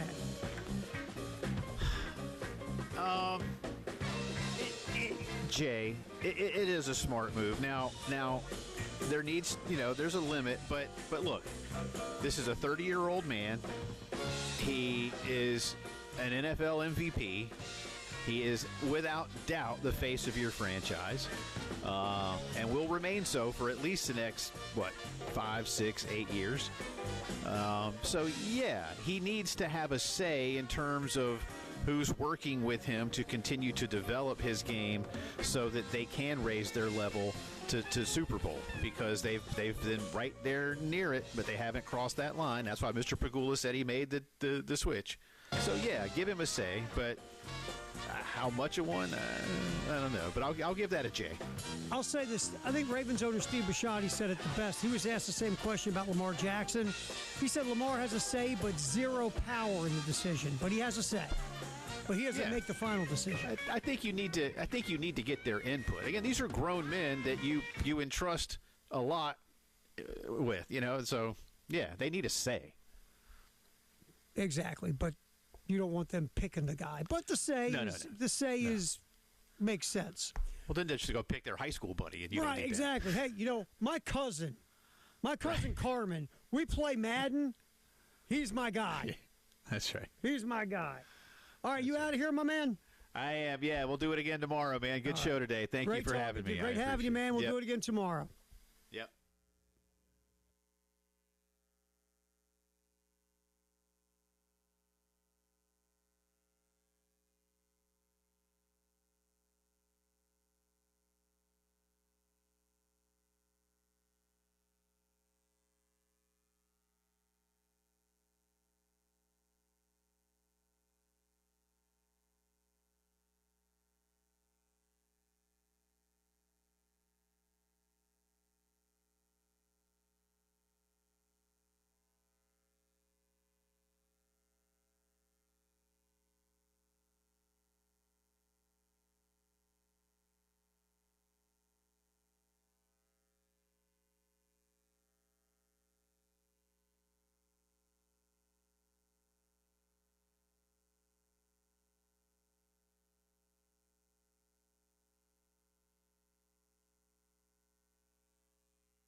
All right, we got a few things going on the roads. Some slow traffic in Columbia, I-77 northbound between Garner's Ferry Road and Decker Boulevard. That's between exits 9 and 13. Stop-and-go traffic as well, I-20 westbound between I-26, exits 64 and 63 Bush River Road. Also, stop-and-go traffic, I-26 westbound, Sunset Boulevard and St. Andrews Road between those two exits. That's exits 110 and 106. More accidents from earlier. Assembly at Whaley in downtown Columbia. Also Main Street at Columbia Avenue in Lexington. St. Peter's Church Road at US 76 as well. Weather, the rain is starting to kick in. Chance of it, that's coming up this evening.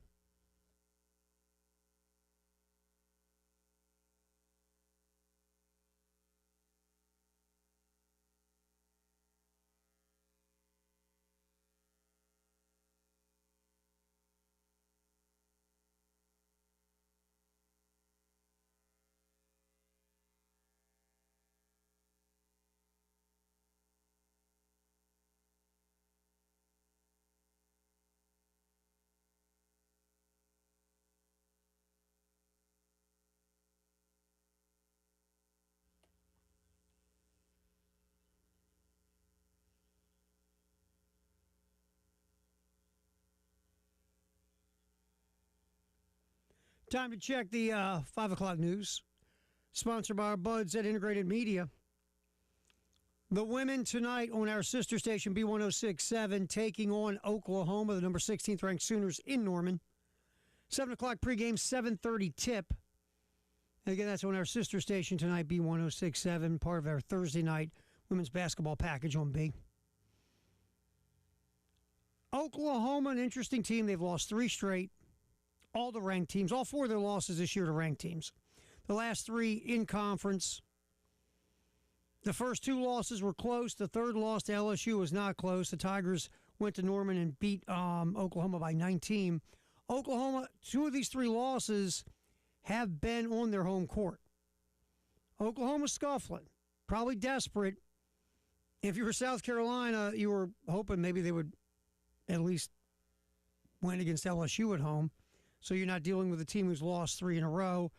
Number 16, Ole Miss. Number 6, Kentucky. And then number 8, Kentucky. Number 6, Kentucky. Number 8, LSU.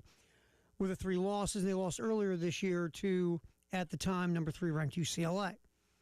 That's what South Carolina's facing tonight. Oklahoma, top 40 offensive team in the analytic rankings, but a top 10 defensive team. Good defensive team. But offensively, they've had some moments of clunkiness. Aaliyah Chavez, a freshman, leads away at 19 points a game, 4 assists, 4 boards. A decent three-point shooter at almost 34%, but overall shooting under 40% from the floor. She does take her share of shots to get her points. She is a good free throw shooter as well at 88%. Reagan Beers has been the go-to for Oklahoma, was last year. This year, the number 2 leading scorer, averages a double-double. So stopping Beers and Chavez, that's the top 2 things on the to-do list for South Carolina going into tonight. Again, Oklahoma, excellent defensive team. Offensively, they're pretty good, but they do have their moments of struggle. So that is tonight in Norman, Oklahoma. Brad Muller on the call. Ed Bird, of course, producing and running the controls, and you'll hear it on our sister station, B1067. Coverage starts at 7 p.m. here on the game in Columbia and the game in Myrtle Beach.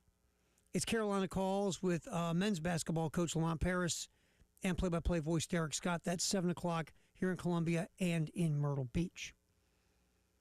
All right, we got to go back to yesterday real quick.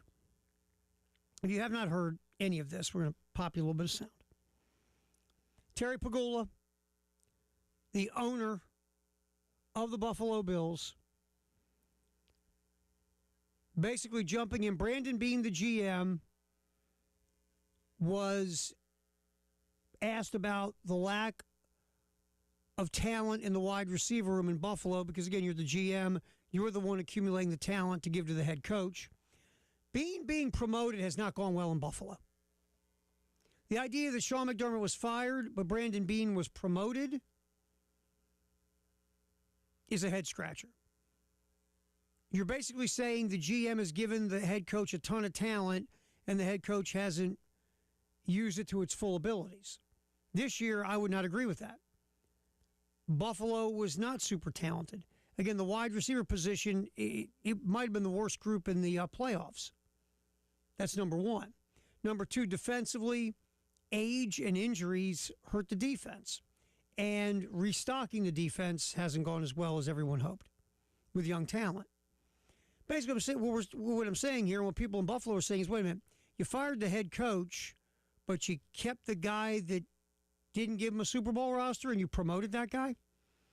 So Bean was asked questions about the lack of talent at wide receiver, and that's when the owner, Terry Pagula, jumped in and jumped into it, so to speak. Yeah, I mean, Can I interrupt? I'll address the Keon situation. The coaching staff pushed to draft Keon. I'm not saying Brandon wouldn't have drafted him, but he wasn't his next choice. That was Brandon being a team player and taking advice of his coaching staff, who felt strongly about the player. And, he's taken, for some reason, heat over it and not saying a word about it, but I'm here to tell you the true story. All right, so when you're asked about the talent at wide receiver, nobody was talking about Keon Coleman specifically. They were just saying in general, your wide receivers, It was the owner who decided to name a name of a player in the wide receiver room who has underachieved in Keon Coleman. And Keon Coleman, one of the reasons he has underachieved is he's got some off-the-field issues, some maturity issues, and it's been a problem. But no one brought up Keon Coleman's name. So now what you've done is you've alienated a player that you still would hope you could have gotten him to reach his potential. You've alienated him, a guy who's got some attitude issues to begin with. Nice job. Number two, you've thrown your offensive staff under the bus. One of them, Joe Brady, rumor has it, you're considering to be the head coach. We'll get to that in a minute. Three, if you did want to get rid of Keon Coleman, now that you have basically said, he ain't working out, what does that do if you wanted to trade Keon Coleman? Now, if I'm on the phone, you say, we want to offer you Keon Coleman, I'll say, that's great.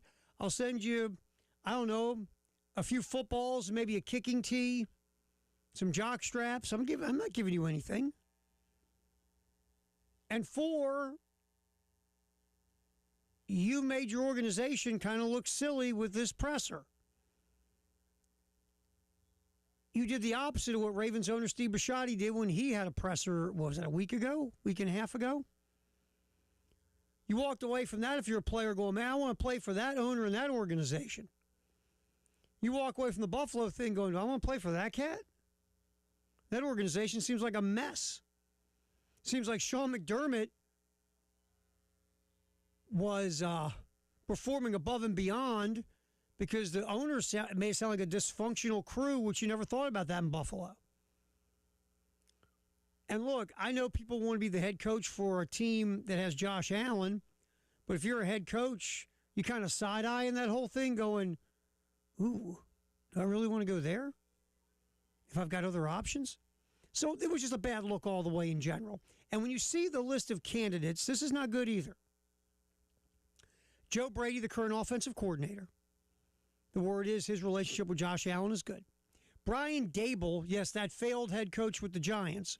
Brian Dable's name came up because Brian Dable was the offensive coordinator in Buffalo, and rumor has it, had a really good relationship with Josh Allen. Davis Webb. You're like, who? Who the hell's that guy? Davis Webb, who is now a young coach, a quarterback coach in the NFL, who's never been a coordinator or a head coach, has also been considered because, well, he was in the quarterback room with Josh Allen years ago in Buffalo. So some of these candidates, it feels like, are on the list just because, I don't know, Josh Allen likes them. I don't know, call me crazy. I don't think that's how you pick a head coach. Why don't you just find Josh Allen's best friend, or his best friend from college, or his best friend from high school? Hey, this is Chip. Chip and I were buds in high school. Went to the beach together, did sleepovers, chased girls. The Buffalo Bills announced Chip as their new head coach. We talk about this a lot. Your head coach needs to be a leader, a culture setter, and a CEO. Not a buddy of the quarterback. This feels like Buffalo has gone off the rails because the owner made an emotional decision after walking to the locker room and seeing a bunch of players crying over their loss to Denver and decided to get rid of the head coach. Or the owner, Pagula, said he walked up to Josh Allen and Josh Allen didn't even respond to him because Josh Allen was so upset. So the perception is that you fired your head coach because your quarterback was crying in the locker room. There are a lot of perceptions here. What's perception? What's reality? I don't know. But from the words of the owner, none of this looks good. And Buffalo's been a really good franchise for almost a decade. It just, if you made an emotional decision based on walking through the locker room, that's not good. When you make decisions not with your brain, but with parts of your body below the neck, it's never a smart move. So we'll see where it goes. But anyway, that's the latest in Buffalo with the Bills. All right, also last night, the word came out that Southern Cal is targeting former TCU head coach Gary Patterson to be the school's next defensive coordinator. Now, Gary Patterson was a heck of a defensive coordinator, and his TCU teams when he was a head coach were good, really good at times, and they were led, when they were really good at times, by their defense for the most part. Would that be a good get? It would be an interesting hire. Patterson hasn't coached since 2021. And, of course, Southern Cal would, he's not going to take an hour. He's not going to take $12 an hour. So that would be, you're going to spend some money. But it would be an interesting hire because Gary Patterson was an excellent defensive coach. And Southern Cal needs defense. Their defensive coordinator, D'Anton Lynn, left to go to his alma mater, Penn State, to be the defensive coordinator there. So we'll see, but that is very interesting if Gary Patterson would become the defensive coordinator at Southern Cal. Because we've all looked at Lincoln Riley like he can't even spell defense. It's not his bag.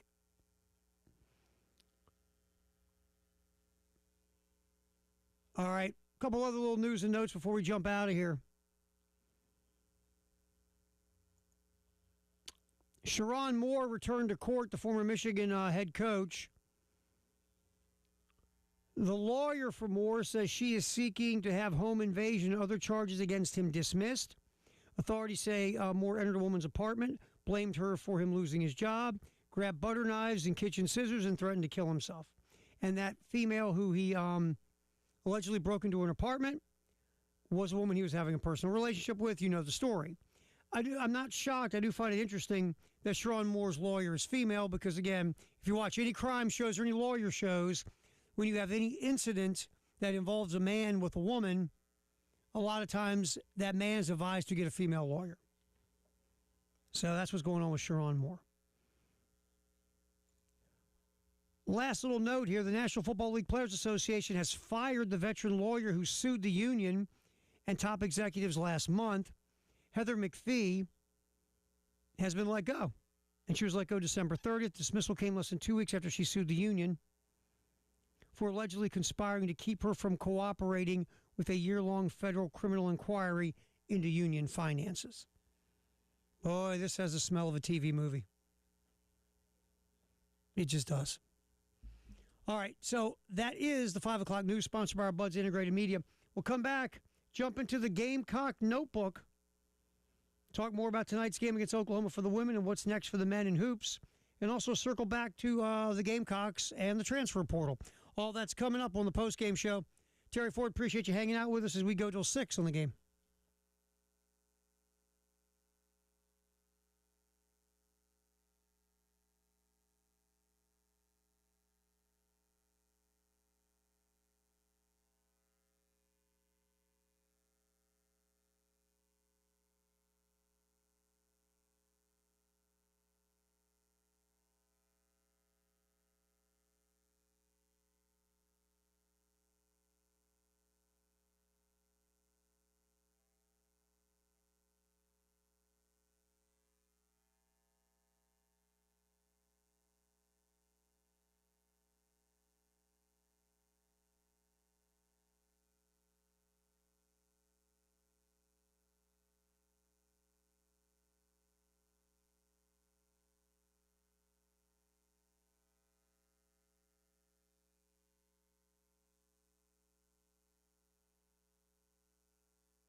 All right, time to crack open the old Gamecock notebook. We talked about tonight's game with number 16 Oklahoma, number 2 ranked Gamecocks traveling to Norman.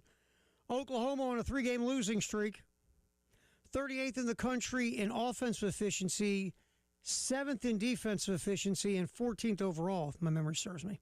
It's a good basketball team who's struggling right now. All 4 of their losses this year to ranked teams. Their last 3 losses, obviously, to ranked teams. Last one, LSU by 19 at home. 2 of the 3 losses have been at Oklahoma. Talk about mental toughness, because you're going to need some to go in and play a desperate team on their home floor, a team that's good. South Carolina head coach Dawn Staley, postgame after the win over Texas, talked about her team's mental toughness in the home victory over the Longhorns. I believe the more mentally prepared individuals are, bad plays don't bother them long, right? So we have somebody probably like Medina is going through it mentally. It's physically, look at her. I mean, she is, female Adonis, right? But if anybody wants to do a study on it, just seeing her, and we just talked to her about next play. You got to keep repeating the next play. And I told them in the beginning of the game, no matter what the game looks like, right? You turn the ball over, you take a rush shot, you miss, whatever it is, I yell at you, next play. It's going to happen. It's going to happen. All these things are going to happen in the game. And we just keep saying it. And I'm going to say, I said it after the game, like, once you don't wallow in it, find your way out of it, fight your way out of it. She's got great teammates. That's constantly talking to her, but until she gets there for herself, we got to continue to support her.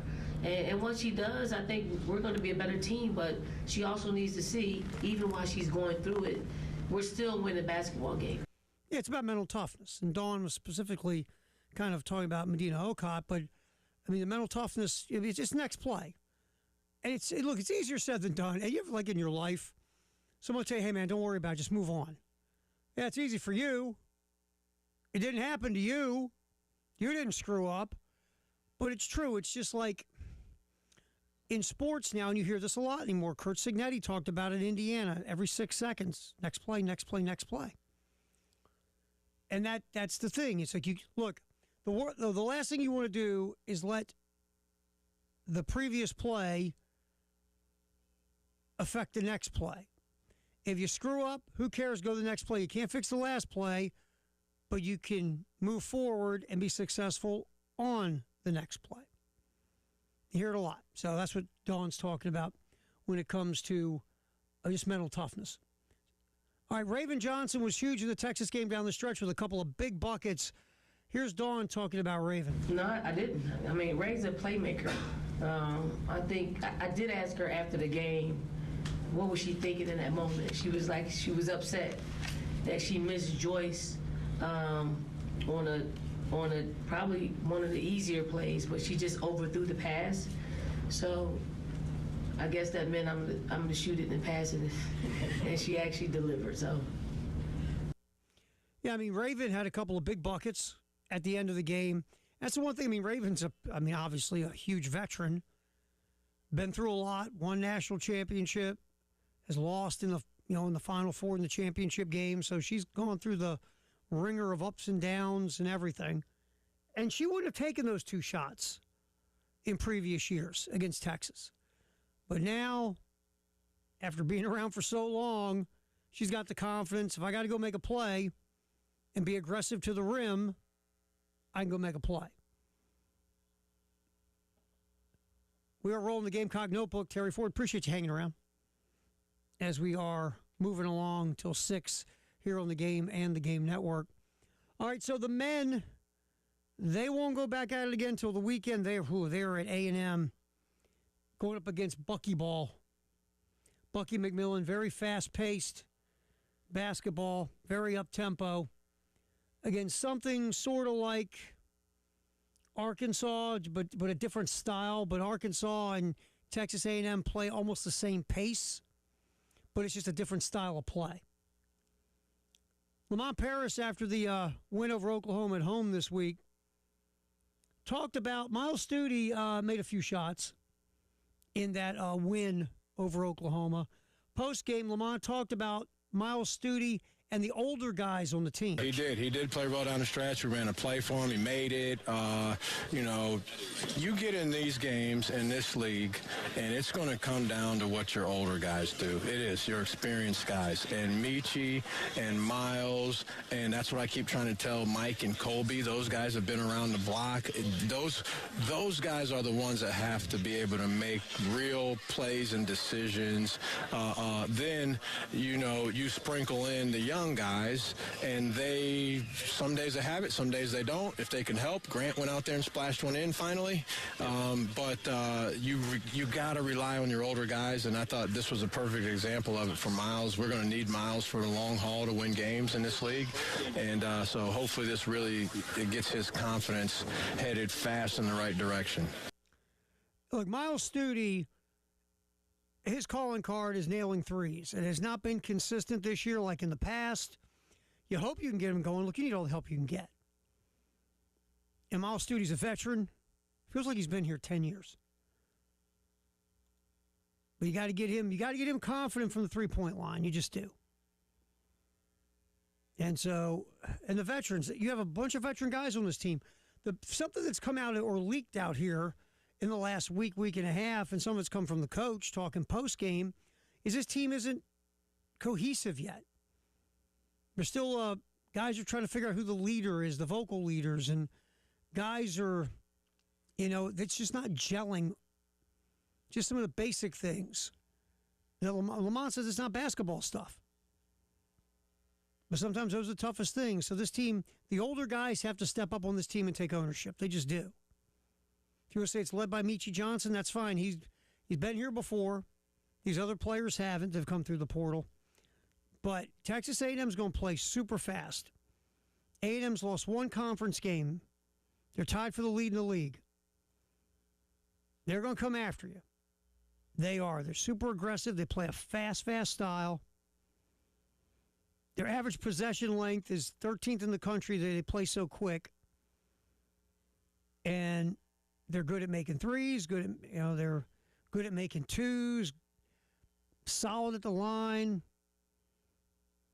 I mean, they take a ton of threes, and they pass the rock well. So this is a tall chore because of the style of play for South Carolina. A&M is led by Rashawn Agee, but this is a very veteran team, too. It's 7th in the country in experience. But again, this has been pieced together through the portal.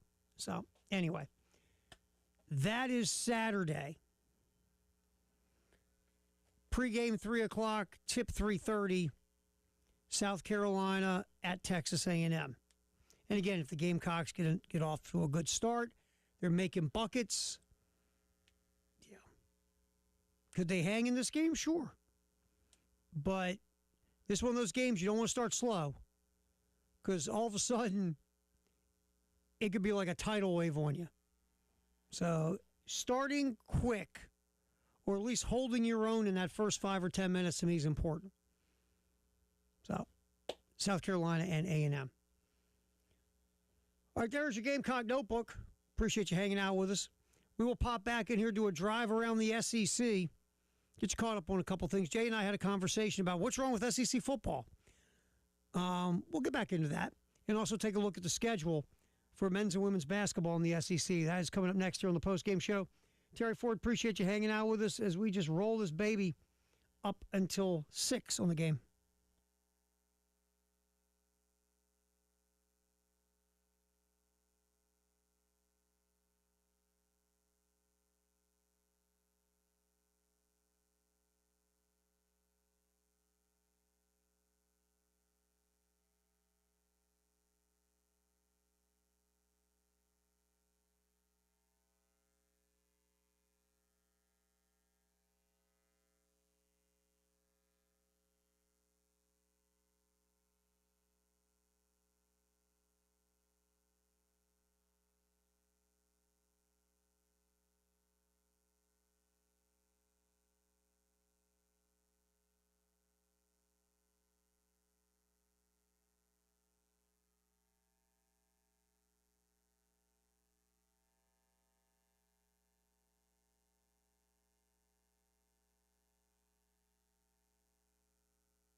All right, roads have slowed down a bit.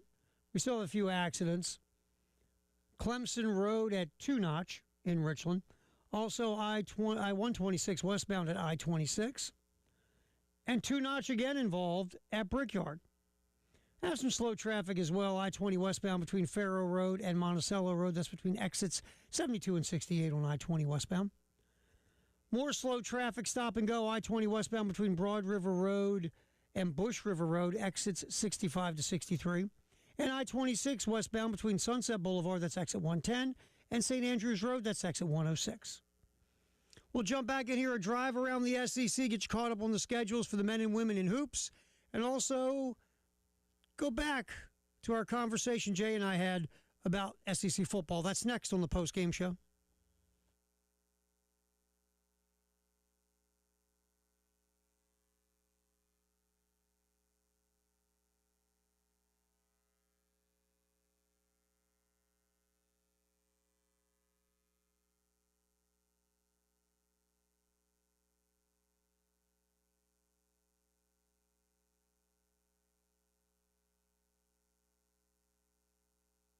All right, let's kick into our drive around the SEC. We'll start off with the conversation Jay and I had in the 3 o'clock hour. There's been a lot of talk about, well, that SEC dominance is over. Now, the Big Ten's passed the ACC. They've won the last 3 national championships, and the SEC hasn't played for a national title in 3 seasons. Oh, the SEC, what's the other one I've heard? Now that everybody can pay players, the SEC isn't as good as they used to be. Wink, wink. You know what that means. I look at it like this. With a transfer portal NIL world where the playing field automatically gets leveled to a point, sure, the SEC is not going to be as dominant. No conference would be as dominant. No one's dominant right now. I mean, the Big Ten's won the last 3 national championships, but the conference as a whole is not dominant. I just think that, you know, the world is constructed different now. When you're building, you know, your football program to build sustained, high-quality, upper-level, win a national championship possibly year after year after year is just really tough. I think Georgia's lost some depth. That's hurt them. I think Georgia, Kirby Smart does not like the portal. The portal, look, you don't have to like it. But you need to me, again, Kirby Smart doesn't give a bleep what I think, but you have to look at the portal as a means to an end.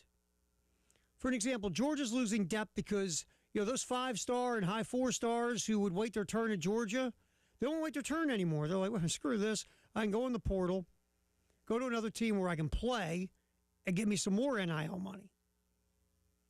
I'm not sitting here waiting my turn. Screw that. So Georgia, teams like Georgia have lost depth, and that hurts you. How can you build depth? I don't know. The portal. And Georgia has used it. Zachariah Branch, good wide receiver, came from Southern Cal in the portal.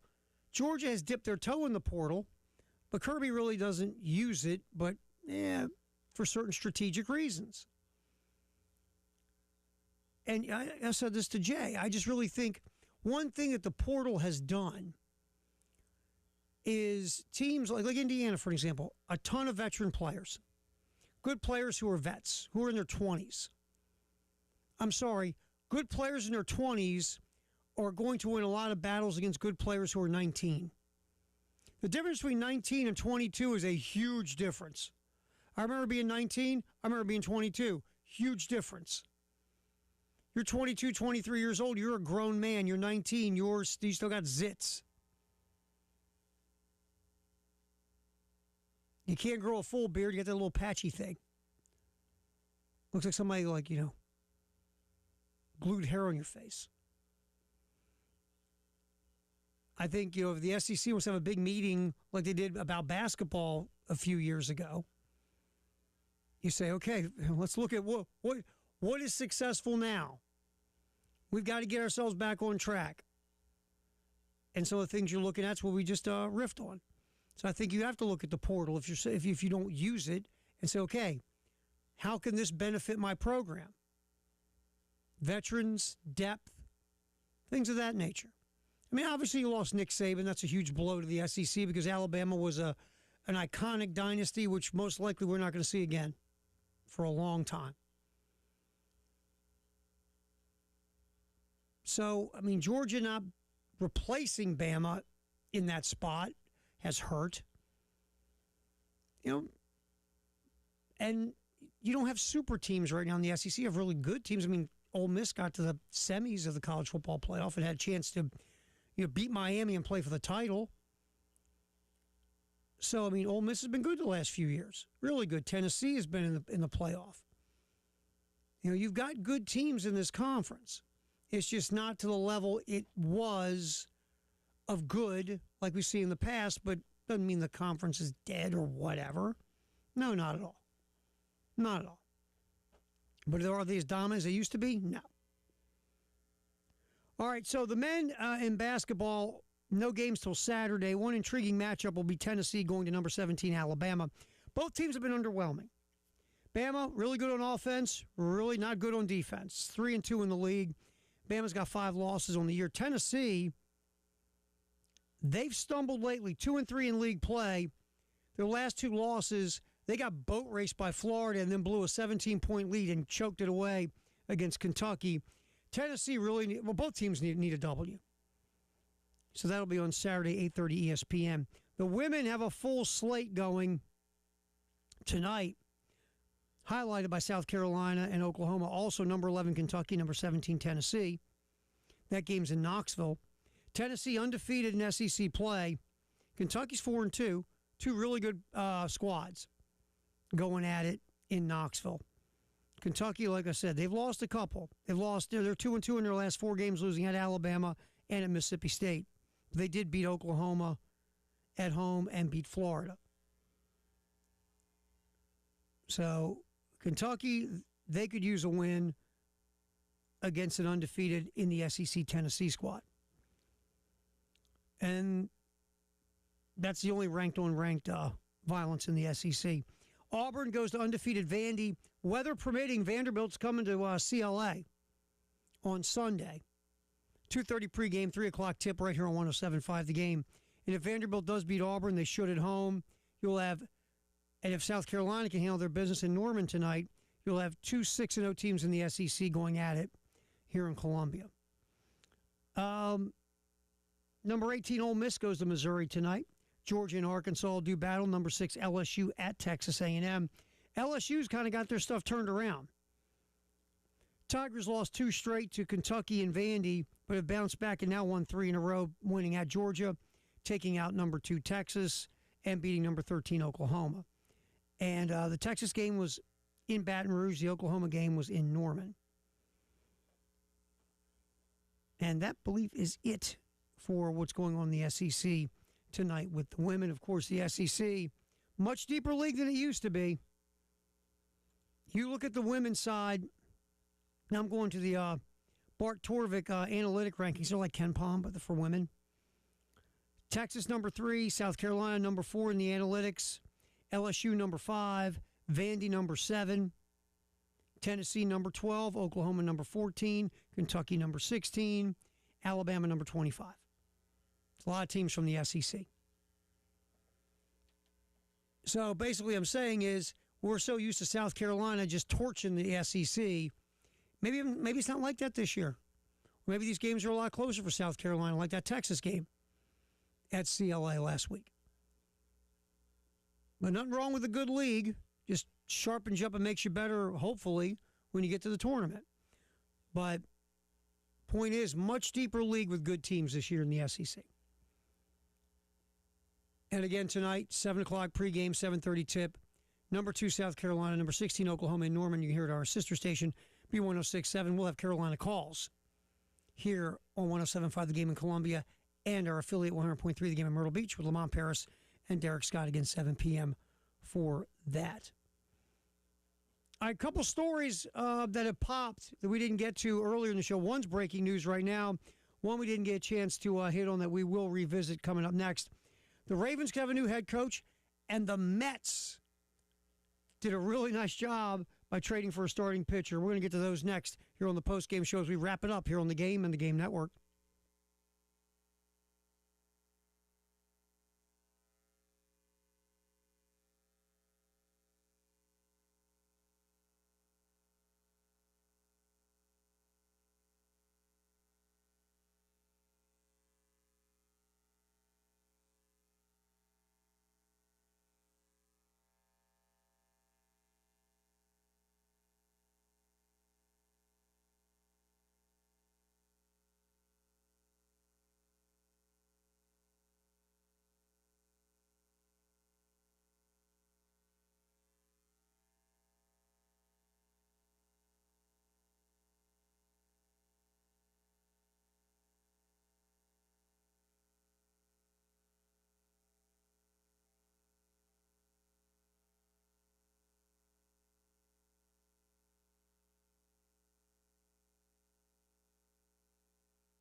I'll get some breaking news in here.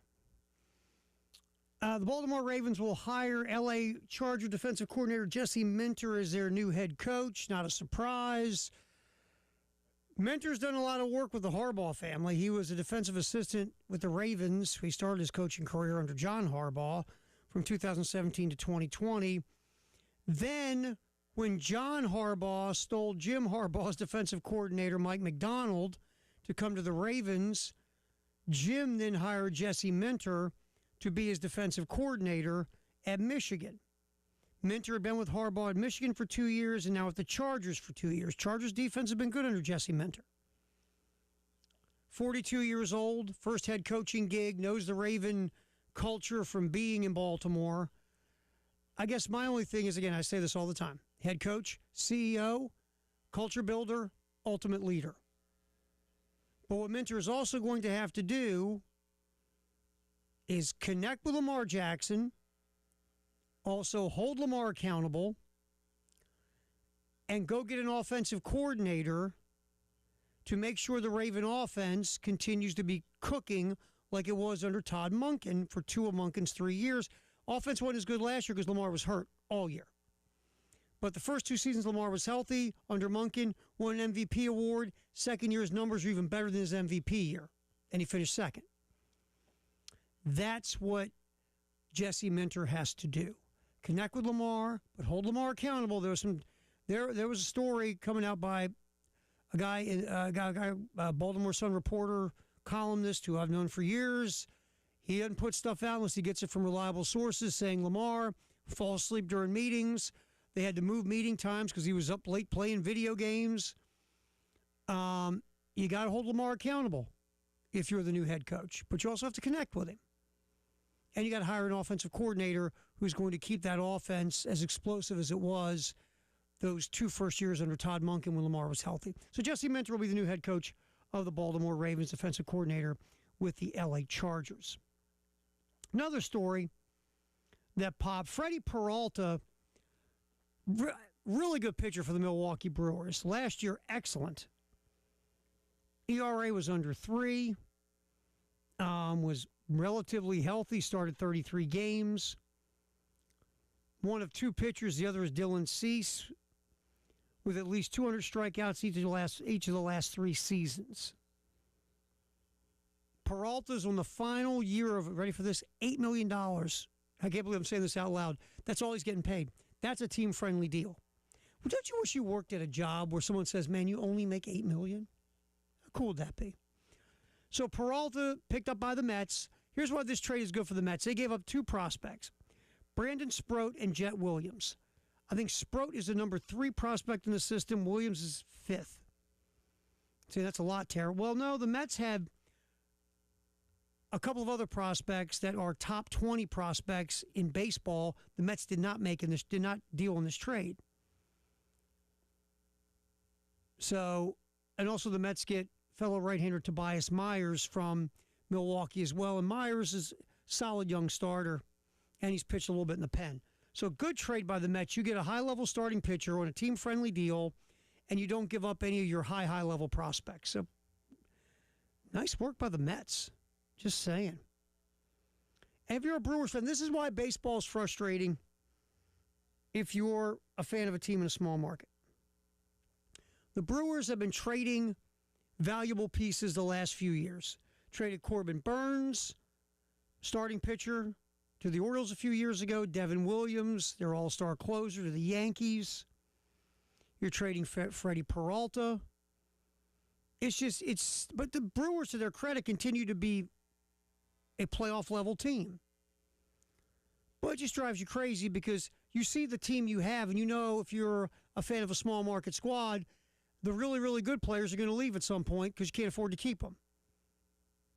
And that's kind of what's been pushing the possibility of a long labor stoppage because there's building momentum among owners in Major League Baseball to put together a salary cap, and what they should also have is a salary floor, which to me is more important than a cap. Anyway, because a lot of teams and fans just feel like their folks have no chance because of the way baseball is structured. So once again, the small market Brewers moving more pieces, and this time the Mets are the beneficiary without having to give up their top prospects. So Mets did good. Just give them their props. As much as Jay Phillips would not do that. But, yes, they should get their props. I will play a quick cut.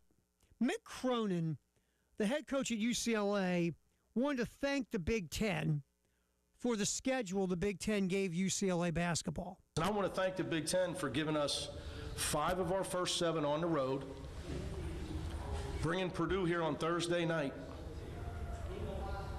where we don't get back in LA till Saturday night, and giving us the team pick to win the league on a 2 days rest after 5 of our first 7 on the road. I want to thank the Big Ten for that. Here's my thing, Mick. Why don't you thank UCLA for joining the Big Ten? Just what you get for all that money, bub. Just saying. Just saying. You want all the money the Big Ten's going to give you, that's fine, but this is what comes with it. Shut up and look at your bank account, Mick. Because the Big Ten, getting in the Big Ten and getting all that Big Ten TV money comes at a cost when your league is across the entire country. Sorry. It's the way this thing goes, man. All right, little Jay versus the internet before we jump out of here, because we promoted it and stuff. Quick game of the Big Ten to look at. Wisconsin, who's been playing well lately, 5-2 in the league. Oh, I got to get the music. I want to do this right. Get some music going here. There we go. Wisconsin going to Penn State tonight. Penn State 0-7 in the Big Ten. Wisconsin 5-2 in the league. Wisconsin only a 5.5-point favorite. I'm taking Wisconsin and giving Penn State the points. 0-7 in the Big Ten. Maybe you're saying Penn State's due. I think Wisconsin wins and covers 5.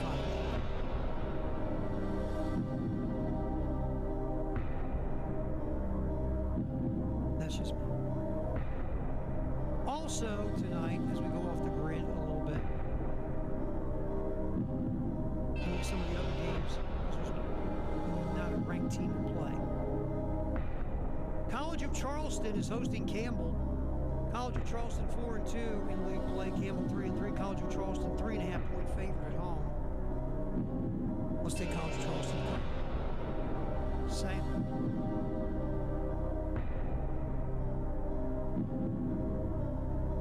And finally, Coastal Carolina hosting Texas State. Both teams are 4-4 in the league. Coastal 2.5-point favorite at home. I say, let's take Coastal. They're on a 3-game win streak. 2 of those on the road. But we'll lie. Coastal hasn't been great at home lately, but I'm going to say they're on a heater. Let's take Coastal. There you go. Let's take the in-state schools. All right, we are done. Finished history down the road. Appreciate you, like always, hanging out and putting up with us. Again, tonight, here on the game in Columbia and our affiliate in Myrtle Beach, Carolina Calls with Lamont Paris and Derek Scott. On our sister station, B1067, a clash of ranked teams, number 2 South Carolina in Norman to face number 16 Oklahoma. 7 p.m. pregame, 7:30 tip. Brad Muller on the call. Our buddy George Bird, Ed George Bird, whatever the hell I'm saying, producing it for us. We will talk to you tomorrow at 3.